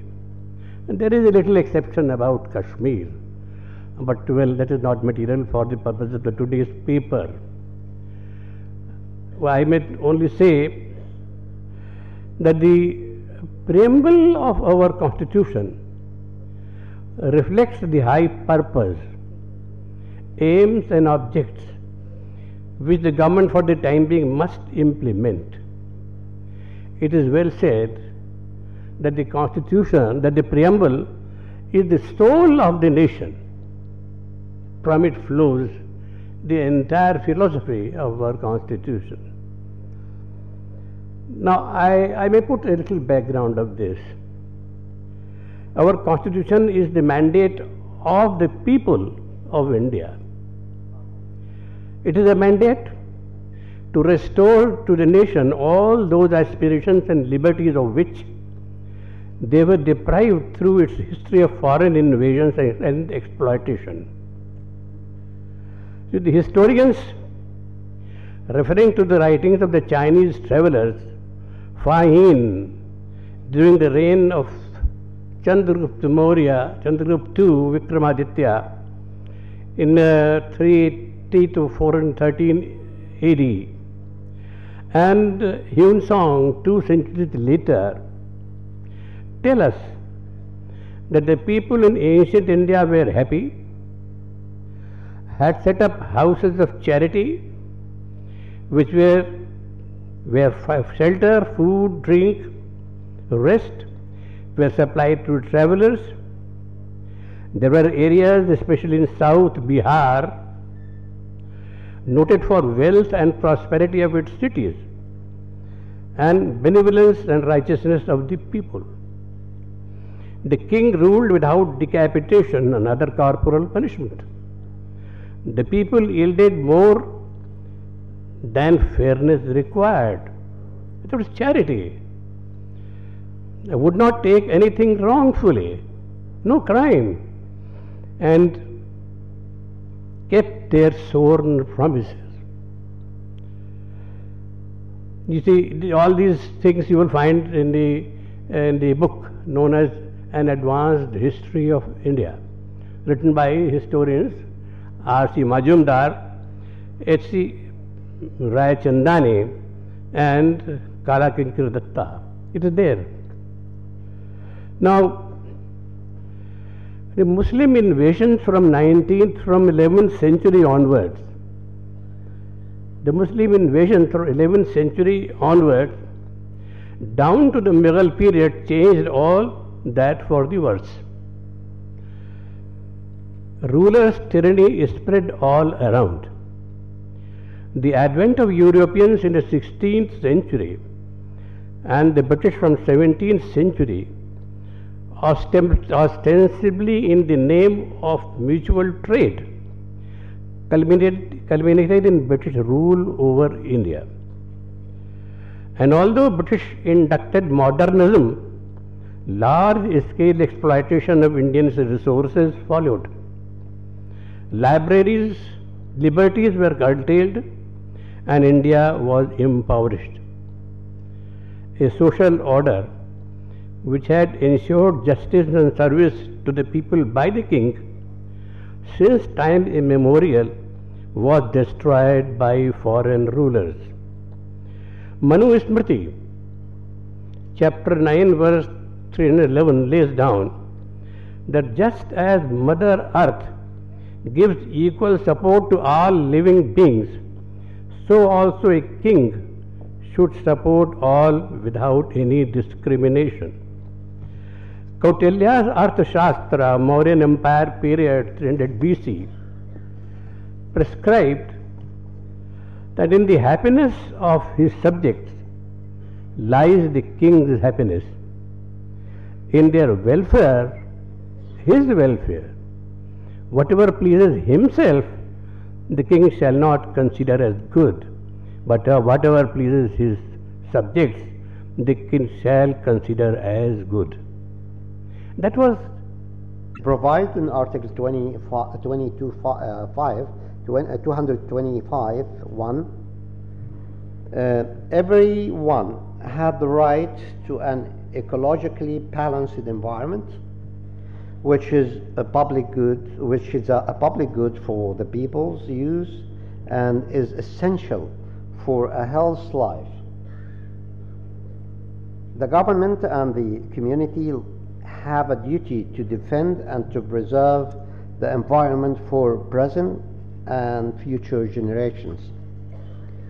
To assure the effectiveness of this right, it is the responsibility of government to protect the fauna and flora, prohibiting, as provided by law, all practices that jeopardize their ecological functions, cause extinction of species, or subject animals to cruelty.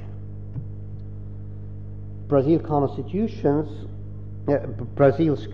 includes an expansive system of judicial review, a direct action of unconstitutionality, which allows certain public actors to challenge legislation before the Supreme Federal Tribunal in abstract constitutional review.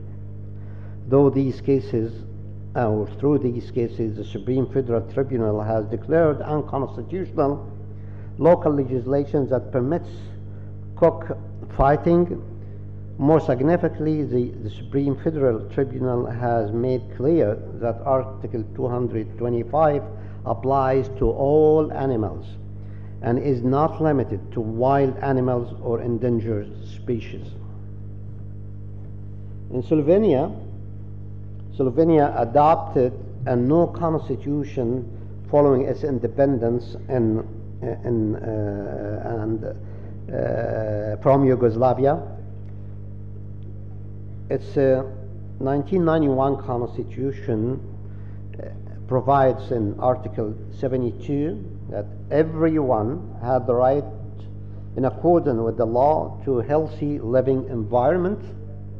The state promotes a healthy living environment. To this end, the condition and manner in which economic and other activities are pursued are established by law.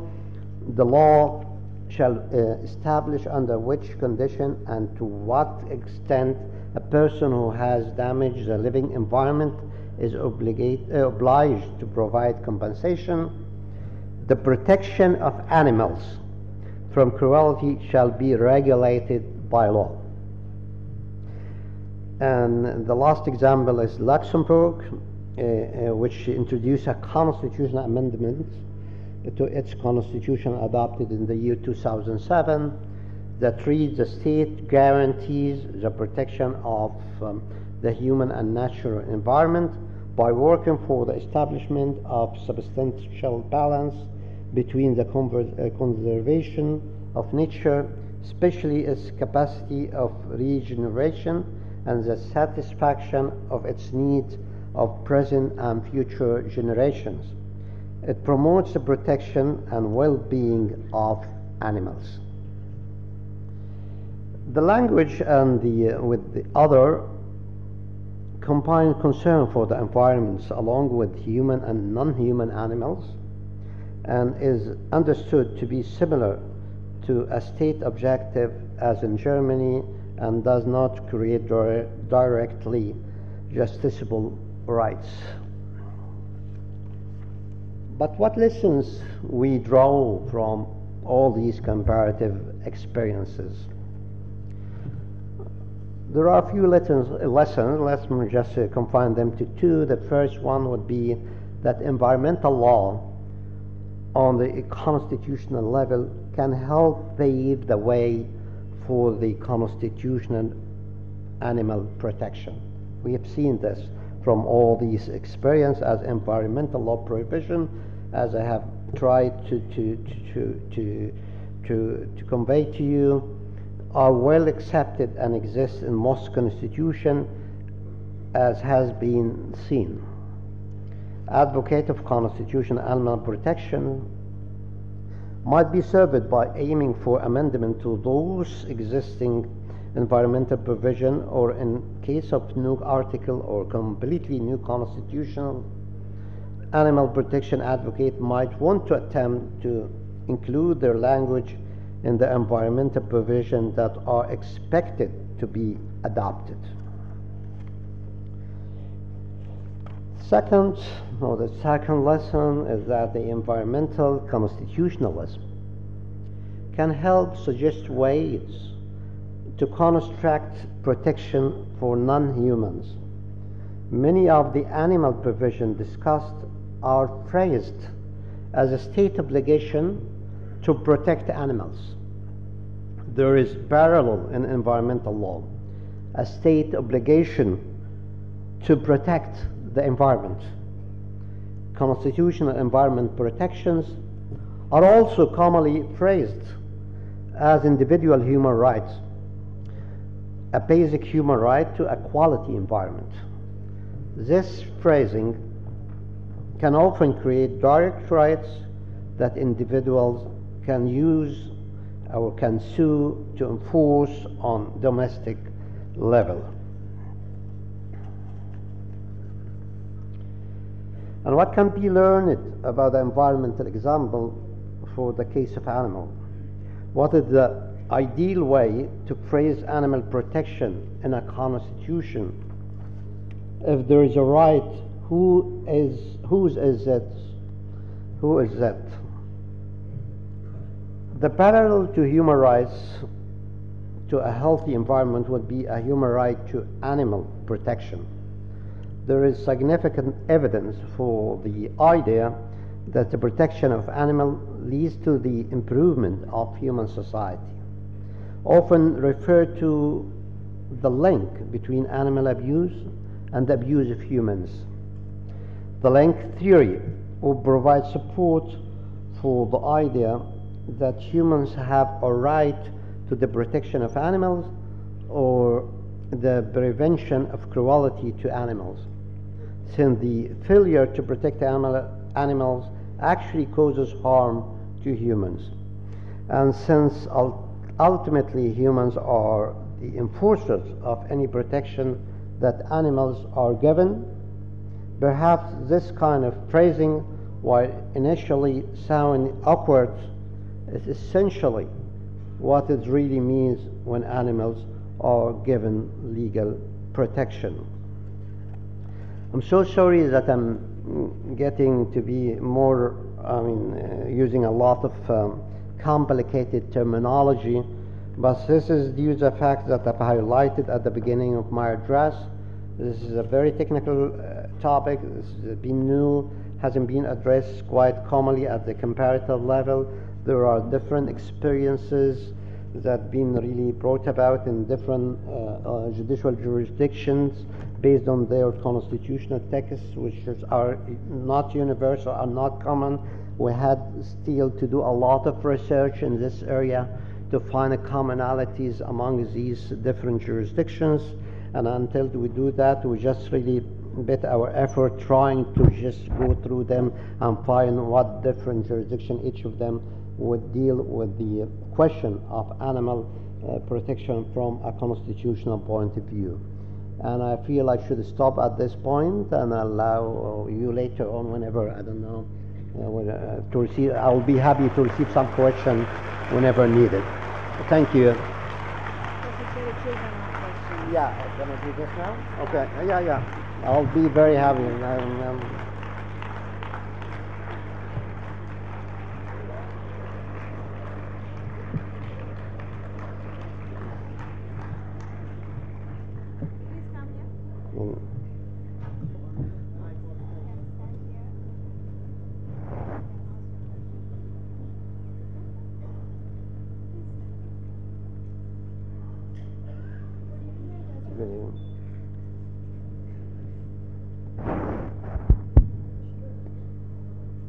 Ready?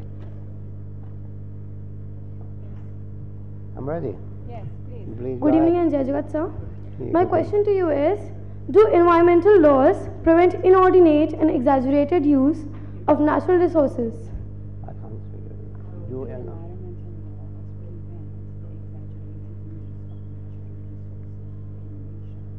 well, this is what environmental laws should do. I mean, just they are there to control this misuse of the resources. That's why we legislate environmental laws. That's why Constitution have environmental protection clauses. So the idea is to regulate. So they have this regulatory nature. They imposes, as I have highlighted in my presentation, an obligation on the states, on the state and the individual as well, for the good use of these resources. So are developed nations following them? Are developed nations following them? Well, there is, violation of environmental laws throughout the world, whether from developing countries or developed countries. All of them do violate environmental law, and this is an ongoing debate on the international level as well as in national levels from different countries. And this is why international organizations such as the United Nations Environment Program, known as UNEP, therefore just trying to see or monitor the application of the international treaties and agreements that have to do with the protection of the environment, and see what the signatory states have done, whether they respect their international obligation or violate their international obligation, and then raise the point to them and at the international level. Thank you, sir. Yeah. Where are you going? Stay. Good evening, sir. Can you please explain the role of schools in establishing the environmental justice? Well, in the environment is becoming to be a culture. I mean, this is a culture aspect that we have to be brought up within that. So it started even at the house, at your home, not even at the school. That people, the parents and the people you live with would really educate you how to protect the environment. Protecting the environment was really save the resources for us and for our future generations. And that's what also we mean by the development and sustainable development. So here the school comes and really plays a fundamental role, really setting up your mind in a way that you have to be very cautious about your environmental needs and the societal environmental needs, and how do we appreciate the environment we have, and what really measures should be taken by us to protect our own environment. Thank you, sir. My pleasure. Good evening, sir. So my question to you is it not inhuman to use animals for scientific use? If yes, then what steps should be taken to stop it? Is there, can I have? Isn't it inhuman to use animals for scientific tests?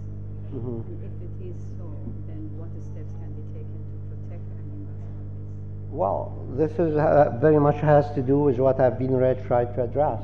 like we have to respect the dignity of non-human animals in particular, really. So if this is not about us, we have really to develop our conduct and our way of handling things to reflect respect for all, even to the environment, to the animals, to all this living stock that we're having. It's in a modern society that should be peaceful and respecting people's rights and freedoms and encouraging people to live in a decent standards. We have to avoid violence, cruelty, whatever activities that would reflect on us or even the animals or just who live within our own society. And such activities should be prohibited. And this is what these clauses have been really trying to highlight today, are calling for, including the Constitution of India, the Constitution of Egypt, and other nations that I have referred to. Like, we have to show respect to those elements and not really exercising any cruelty against them. What would happen if we don't stick to these constitutional obligation or legislative obligation in some countries that do not have a constitutional text? Well, apparently this is violation of the law, and whoever commits a violation of the law should be brought before justice. Thank you, sir. Thank you. Good evening, sir. Good evening. So my question to you is, can human rights be sacrificed in order to protect animal rights? Well, this is a very tough question. Yeah. This what has led to this movement, as I have tried to describe. Remember, during maybe at the middle of my presentation, when I started talking about Egypt in particular, I said the delay in adopting environmental animal protection policies was due to this ongoing debate among different sectors of the society, whether we should really pay that attention to animals. What about us? We first, and then we talk about, and this seems to make sense. When you are in need, so you have to prioritize your needs. So who comes first, and who comes second, and who comes third? So this really, apparently, if it's going to be sacrificed, it has to be in favor of human being, if we talking abstractly. But the reality is still that we now develop a new concept, a new conscious of these living beings, whether we're talking about humans or non-humans.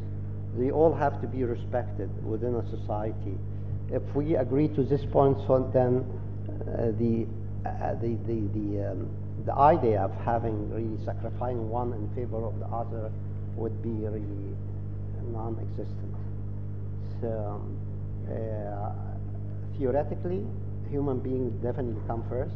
You have to really favor your human being and then look at the other. But this does not make sense from the other point of view, that if we have already developed this new notion of respecting all living beings, then we cannot sacrifice one for the other. And we have to make the proper arrangements to satisfy this idea. Thank you, sir. Thank you. A very good evening, sir. So my question to you is that, so in Spain, apes and monkeys have some special rights because they are genetically closer to the human beings.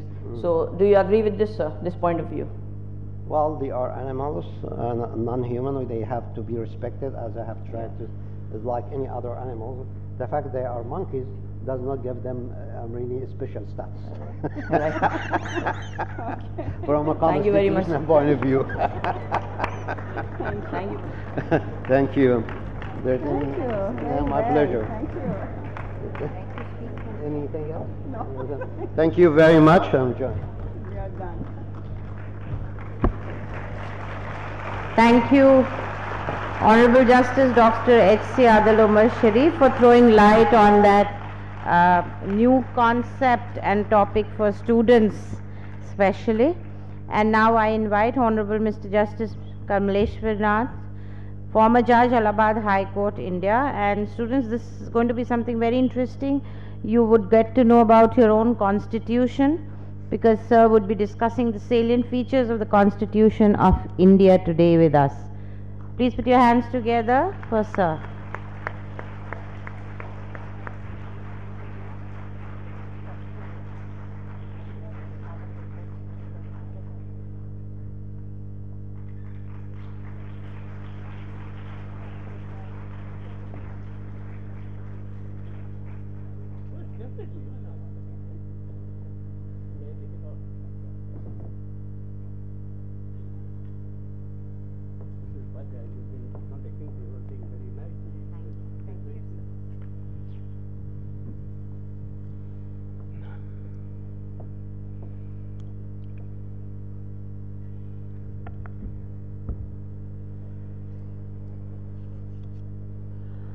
Honorable Mr. Justice Sharif, my brother Sharif,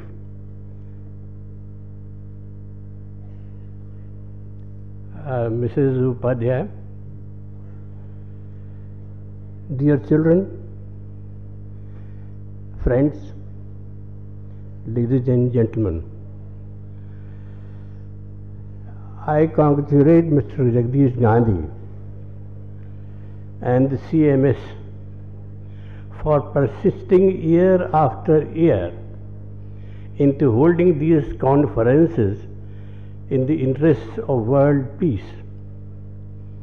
It has been a tremendous job every year, but unflinchingly, despite the fact that I don't know, not much world peace has evolved thus far, and yet he has been persisting with this.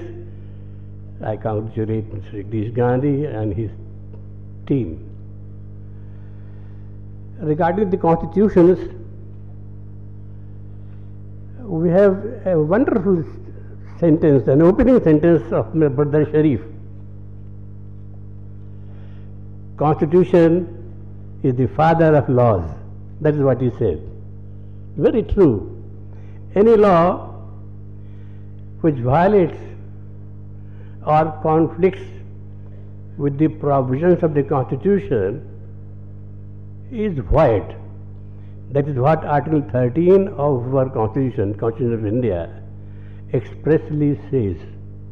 So that is the importance of a Constitution. It is the fundamental law which governs governance, which lays down the rights and obligations both of the state and of the people. Now in India, the Constituent Assembly was set up in 1946 to frame the Constitution of India. The Assembly finalized the Constitution in 1949, November 1949, 26th of November 1949, and it was finally enforced throughout the whole of the country on January 26, 1950. And there is a little exception about Kashmir, but well, that is not material for the purpose of today's paper. Well, I may only say that the preamble of our Constitution reflects the high purpose, aims and objects which the government for the time being must implement. It is well said that the Constitution, that the preamble is the soul of the nation. From it flows the entire philosophy of our Constitution. Now, I may put a little background of this. Our Constitution is the mandate of the people of India. It is a mandate to restore to the nation all those aspirations and liberties of which they were deprived through its history of foreign invasions and exploitation. So the historians, referring to the writings of the Chinese travelers Fa Hin during the reign of Chandragupta II Vikramaditya in 3 480 to 413 AD, and Hyun Song 2 centuries later, tell us that the people in ancient India were happy, had set up houses of charity, which were where shelter, food, drink, rest were supplied to travelers. There were areas, especially in South Bihar, noted for wealth and prosperity of its cities and benevolence and righteousness of the people. The king ruled without decapitation and other corporal punishment. The people yielded more than fairness required. It was charity. They would not take anything wrongfully, no crime, and kept their sworn promises. You see, all these things you will find in the book known as An Advanced History of India, written by historians R.C. Majumdar, H.C. Rayachandani, and Kala Kinkar Datta. It is there. Now, the Muslim invasions from 11th century onwards, the Muslim invasion from 11th century onwards, down to the Mughal period, changed all that for the worse. Rulers' tyranny spread all around. The advent of Europeans in the 16th century and the British from 17th century, ostensibly in the name of mutual trade, culminated in British rule over India. And although British inducted modernism, large-scale exploitation of Indians' resources followed. Liberties were curtailed, and India was impoverished.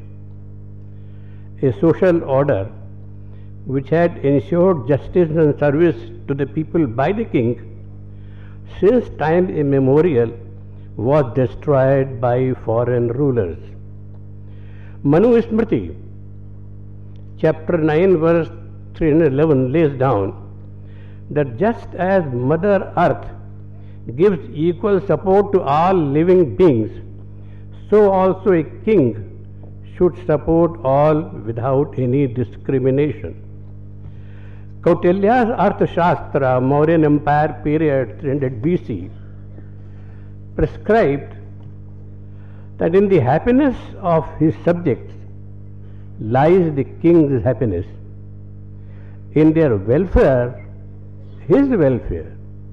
Whatever pleases himself, the king shall not consider as good, but whatever pleases his subjects, the king shall consider as good.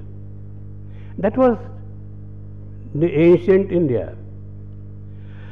Now, with the advent of foreign rule, the king's obligation for people's welfare disappeared.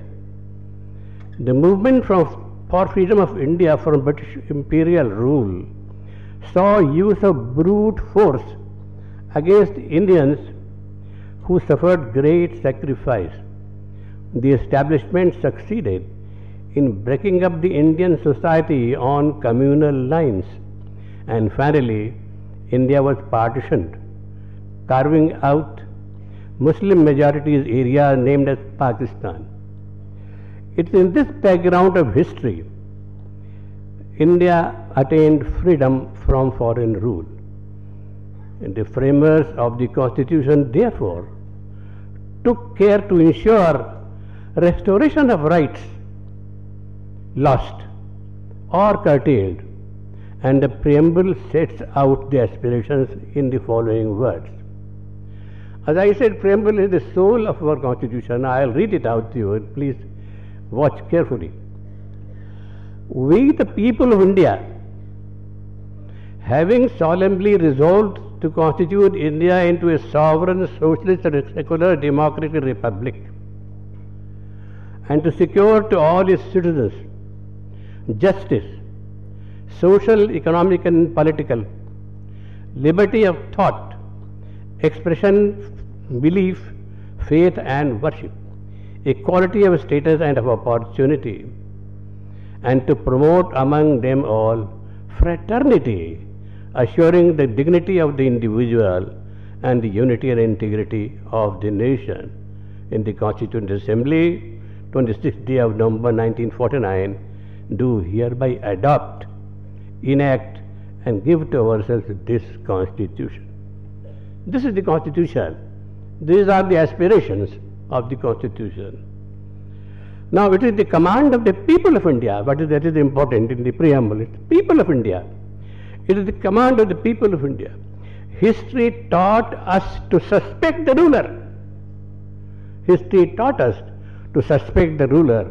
Hence the command was taken in the hands of the people of India and a democratic form of governance was adopted. Certain rights and liberties were specifically enumerated in the chapter of fundamental rights. Even so, power corrupts, and absolute power corrupts absolutely. And we had the dark period of emergency in 1974-75 when some of the fundamental rights were suspended. The Supreme Court of India came to rescue and enforce the theory of basic structure of the Constitution, holding that even the Parliament was not competent to abrogate or abridge those stipulations of the Constitution which formed its basic structure. Which provision is part of basic structure has to be determined from time to time as the occasion arises. But you see, the concept of democracy, it negates any other form of governance. We have adopted a people's democracy through vote. We have not adopted the presidential form of governance. Not, of course, any other dictatorial form. We have not. That is the basic structure.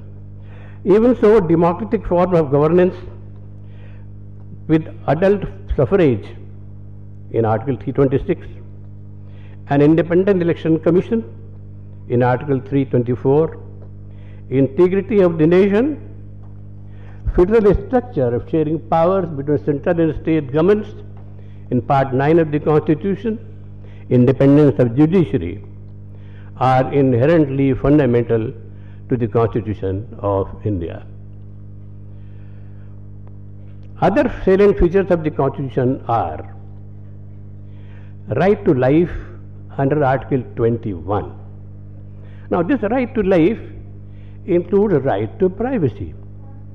You know, some time back, about 40 years ago, the Supreme Court had ruled that the right to privacy is capable of being controlled by laws made by the Parliament in public interest.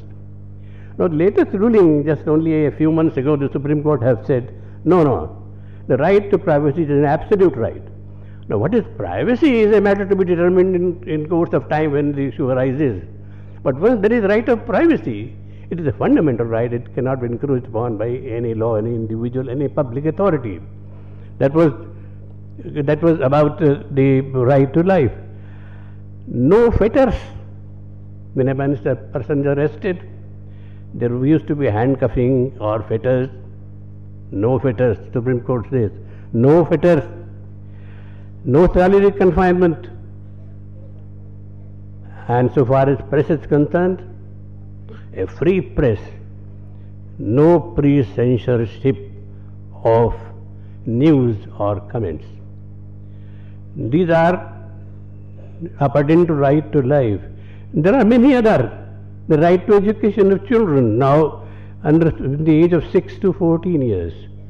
Formerly it was a fundamental duty for the parents to impart education to the children of 6 to 14. Now, Article 21A has been inserted to ensure that all children of class of age 6 to 14 get elementary education, get adequate elementary education. Now, there is that right of equality under Article 14. It is an absolute right, and in this right there is no exception drawn. Equality. Of course, There will be interpretations, what is equal, what is unequal, that's a different point. But the Constitution guarantees equality, right of equality, Article 14. Then equality of opportunity in public employment under Article 16. Then freedom of speech and expression under Article 19. Now, one of the fundamental rights which this Article 19, the freedom of speech and expression, has evolved into is right to information. And this right to information has been enshrined in the Right to Information Act of 2005.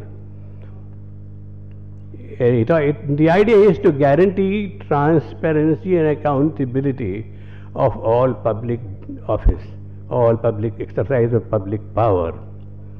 Then there is abolition of untouchability, Article 17, freedom of conscience under Article 25, and non-discrimination on ground of religion, caste and sex under Article 15. These are all fundamental rights. Now, there is a chapter on fundamental duties, Article 51A, and Brother Sharif pointed out to the one which is related to respect and compassion for life, for animal life. That is one of the duties of the citizen in the fundamental duties. You see, personally speaking, I believe that God has not created anything irrelevant. Whatever has been done, whatever has been created, be it fauna or fauna, it is all relevant for life. We may not be able to appreciate or realize what the good is brought by a particular type of life. But what I do feel, that a concept of compassion for the animal life develops compassion within human mind, compassion for human beings. That's what we are lacking today in our society, everywhere, in the whole, around the world. No compassion for life. That was one of the fundamental duties here.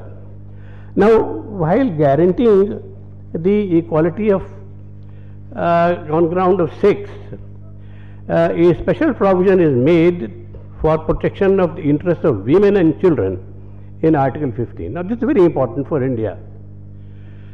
For ages, women have been under pressure. They are now coming up. They must get equal opportunities with men, and that thing has been going on. Now, our historians, these R.C. Majumdar and etc., well, they have told us from the ancient historical facts and epigraphs that position of women in India was high in pre-Islamic period. Women of upper classes in certain areas took a prominent share in administration. And the Queen consort clearly occupied an important position in Gupta period. You must have seen in so many films and pictures that in ancient Indian governance, the king used to stay along with the queen in dealing with people. That is what is mentioned here by the historians. They say that a queen consort clearly occupied an important position in Gupta period. There is clear, unequivocal testimony to the existence of Queen Regent in Kashmir, in Odisha, in Andhra, and in some provinces of Kanra area. The women acted as provincial governors and heads of villages. And certain families, to absolute exclusion of women was unknown. Absolute exclusion of women from public life was unknown. And in certain families, women and girls, at least of the upper classes, received liberal education and took keen interest in the activities of the age. Well, all that went away with the change in governance from time to time. It was during the freedom movement of India that women came into action, and there have been some very eminent women in the lead. Hence, in addition to ensuring equality to women, a special provision has been made in our constitution in the interests of women for protection of their rights. We are fast moving towards women representation in our parliament and legislatures. Now, while providing principle of equality into various fields, certain limitations or qualifications too were laid. In Article 15, prohibiting discrimination on ground of sex, religion, caste, etc., a special provision was also made to confer benefits on scheduled castes, scheduled tribes, and social educational backward classes. Yes? Am I taking more time than necessary? No, it's just that it's around the time so that we can. I thought there is I thought that they want to put across, should be able to put across. I think everybody can wait for some time. Okay. I believe so. 20 minutes is past. I'm sorry for taking a little time, but I suppose our children of the central school of the CMS ought to know. They ought to receive knowledge and information of what our country was in the yore and what it is going on today and what we are doing tomorrow. So I have taken the liberty of putting this across to you, my friends and dear children, for you to realize and appreciate what is good and what needs to be done. That's why I take a little time. You know, this sort of a special benefit to scheduled castes, scheduled tribes, and socially educationally backward classes has led to a lot of bitterness, which continues even today, despite the Supreme Court laying a cap on reservation at 50%. Now, Gujarat is the current example where reservation in excess of cap is sought for patidars. Now, this is going on today. In Article 16, guaranteeing equality of authority in public employment, a special provision is made for appointment by reservation in favor of backward classes, and even for promotion by reservation in favor of scheduled castes and scheduled tribes. Now, reservation in promotion is a highly unjust provision. It creates inequality amongst equals. Reservations provided in Article 15 and 16 have led to a lot of inefficiency in public services. In Article 19, for freedom of speech and expression, provision is made to restrict it in the interests of sovereignty, integrity of India, public order, decency and morality, among others. These restrictions, of course, are quite reasonable. The concept of state welfare, welfare state. The concept of welfare state is equally important, although it is placed in the chapter of Directive Principles of State Policy, Article 38. The directive principles are not enforceable in courts of law, but the Supreme Court has ruled that they are of importance in governance and have to be accorded respect and ought to be treated by way of guidance to the establishment. May I say that central government's policy incorporated in the slogan Sabka Saath, Sabka Vikas seems to satisfy this constitutional goal. Directive Principles of State Policy contain two other very important features of the Constitution. Article 44 requires the state to strive for making a common civil code for all citizens. This is aimed at realizing the goal of fraternity amongst individuals and integrity of the nation visualized in the preamble. There is some resistance by some minority communities to this move. There is no doubt that personal laws of different communities differ in certain matters, and it is convenient for the people to continue with tradition. Even so, it is desirable to modernize the personal laws to achieve the constitutional goal of equality by rationalizing practices of communities so as to narrow down the differences as far as possible. The Universal Declaration of Human Rights can be a good starting point in this regard. Article 51, that is what we are talking about here. Article 51 calls upon the state to promote international peace and security. Now, this is definitely the call of the day. The world is torn with strife of various kinds. The most dangerous is the nuclear threat by North Korea.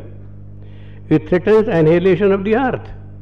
Nuclear weapons are found in most of the countries around the world, and every country knows that one flare-up may lead to chain reaction, which is bound to create a holocaust everywhere. No less horrendous is the spread of international terrorism. These obvious dangers are sought to be thwarted by the City Montessori School, Lucknow, India, through international conferences of Chief Justices of the world year after year. The current one is 18th. We are here in the midst of that conference. We greatly wish that some solution may emerge. Shall I suggest that this conference adopt a resolution for universal declaration of non-violence, for universal observance of non-violence?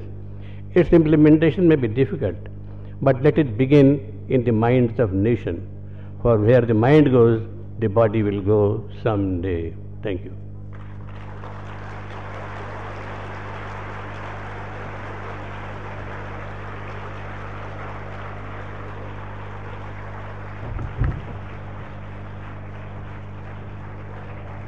Thank you, sir, for that wonderful insight into the Indian Constitution. And now I call upon the children to please come and address sir with the questions they have on any possible queries on the Constitution of India.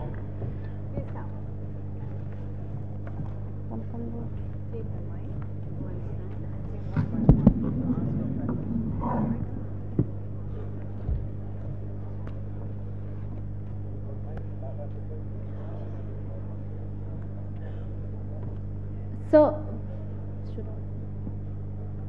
the Constitution of India states the equality between both the genders, male and female. But what about the other genders of the society? And what about the LGBT community in India, which is actively emerging in the recent times, but is not getting proper recognition and is not really accepted by the society in India, especially?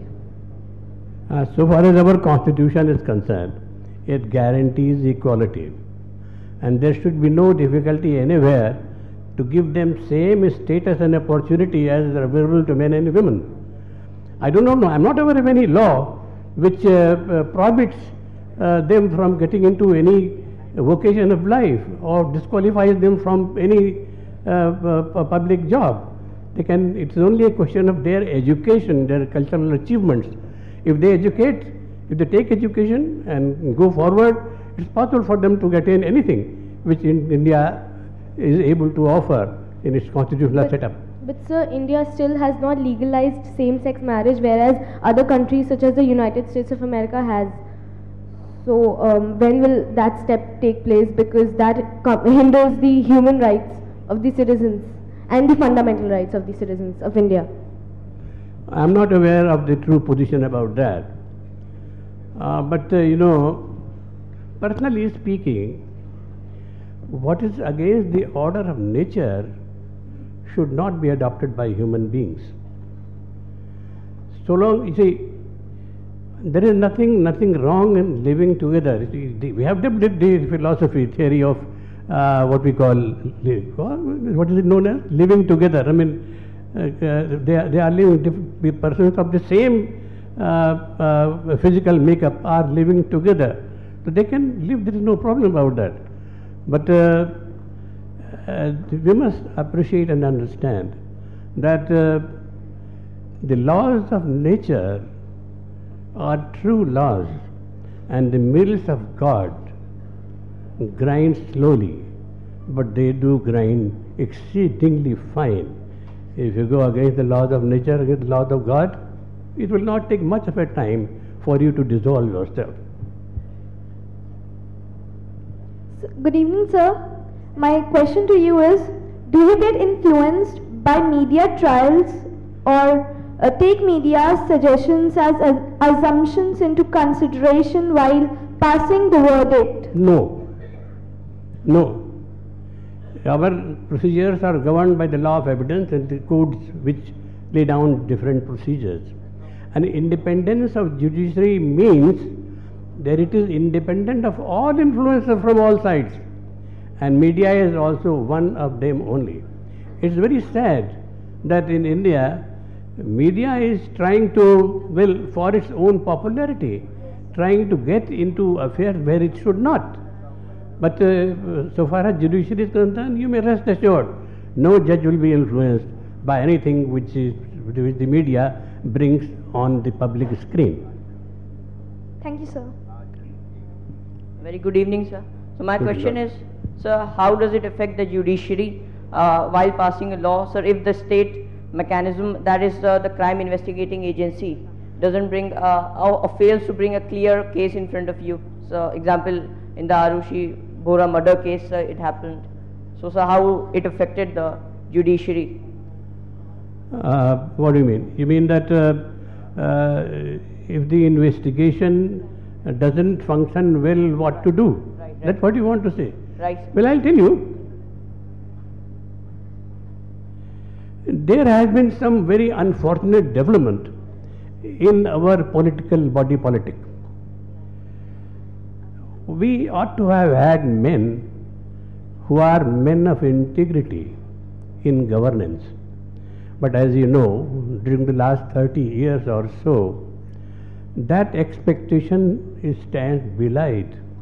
And we have got a very high percentage of members of parliament as well as the legislatures who have a criminal background behind them. They get elected, and that is one of the drawbacks of a good electoral system, the adult suffrage. But anyway, they do get it. But once when they get into power, then, well, they can do anything. That's what happens. See, recently I have studied the whole matter in UP and had wrote to the Chief Minister here also, and I told him, look here is a history of 364 cases against MLAs. Out of those, only 68 came to be decided, and out of those 68, only 3.4% were convicted. The rest were all acquitted. 28 of them were withdrawn by the state. Now, that is a horrible state of affairs. You see, the whole problem is that if a man doesn't act properly and fairly, where to go? See, I have told the government that they must ensure that they have a good and efficient investigating agency. And, well, so far as the courts are concerned, well, they are overloaded with so much of work that they would not be able to enforce the applicable laws in ensuring that justice is revealed before them. You see, there is a provision, we have got a provision in the Indian Evidence Act as well as in the Code of Criminal Procedure, where it is the responsibility of the court to find out the truth. In order to find out the truth, it has unlimited power to question any person or to summon any witness. But where is the time to do so? There is so much, cases are 15 years old, 20 years old. They don't have time to go into this. Similarly, for giving false evidence on oath, there is a provision for prosecution. And the Code of Criminal Procedure even provides for a summary trial by the court itself. But they don't have time to do all this. So that is what is happening. You see, it is the ultimate will of the judges and the capability of a particular judge to be able to turn out the true facts by putting in a little extra labor, even if he couldn't put up his full quota of disposal. See, that is the point. But, well, I don't know how many judges will take that risk, because their future depends upon their performance. That's it. So, but what about the autonomy of these agencies? We call CBI as a autonomous body. No, they are all autonomous. Court doesn't interfere. The court doesn't interfere. They are autonomous. They do it. So my question to you is, one of the salient features of Indian constitution is that it is a very vast and a very long one.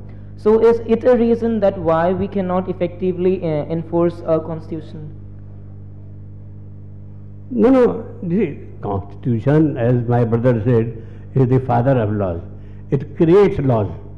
So the question is not of the enforcement, so much enforcement of the constitution as of the laws made under the constitution.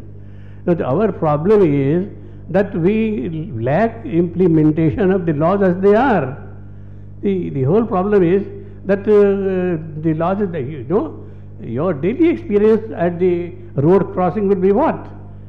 Everybody is flouting the rule of the road. What do you do about it? The constable there doesn't do anything. So that is the problem. No? Rule of the law needs to be enforced strictly, and not merely enforced but observed strictly. It is for the individual to respect the law and abide by the law.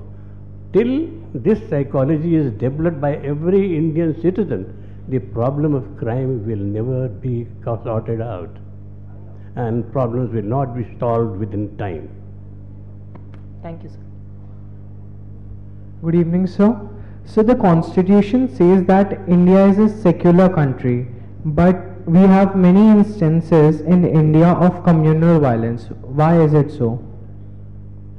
Well, there is a, what shall I say, a misconception about what secularism means. You see, secularism only has been limited to a concept of the state not interfering in religious affairs. That is the only, that is the limited scope of what the government think, or the courts, even the courts have said. But the true concept of secularism is that the government and everybody respects every other religion. The idea is we agree to differ. Different religions have different perceptions of reality, of God, of the rituals. They have different perceptions. Let them have it. There is no problem. Why should there be any conflict about on that account? But there is, and that is because in enforcing secularism, we are not able to ensure that every religion is given same protection everywhere. All that we do is, state doesn't interfere into affairs of religion. That is all. It's a negative approach. We need to have a constructive approach on behalf of the government as well as in the minds of the people. Every religion is as good as any, and there should be possibility for the government as well as the people to realize that everybody has his own right to have his own faith, and that faith has to be honored everywhere. But that doesn't happen. That's why there are riots. One community forces its will upon the other, and then there are fights. Well, may God show light to all of us to understand the true concept of secularism. Sarva Dharma Sambhav, that is the position. It is Sarva Dharma Sambhav. Thank you, sir. Thank you, sir, for those wonderful insights. And with this, students, we come to an end of this afternoon session, and we hope you learnt much here today, and you will take it back with you and practice some of the things which we talked about here. Thank you to both our honorable guests, and you are requested to please proceed to the lounge for the consultations. Thank you.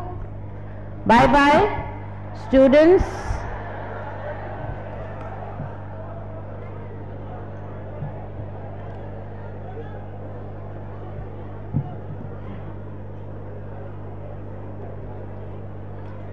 Is this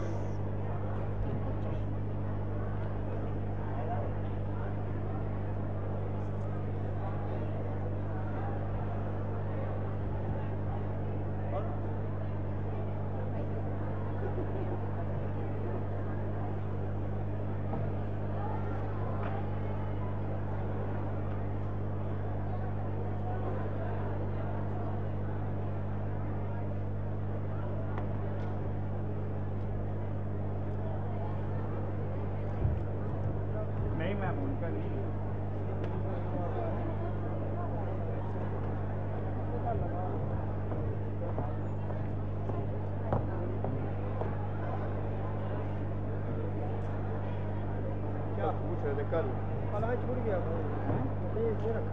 हाँ कल कोई हमसे मांगने भी आया था।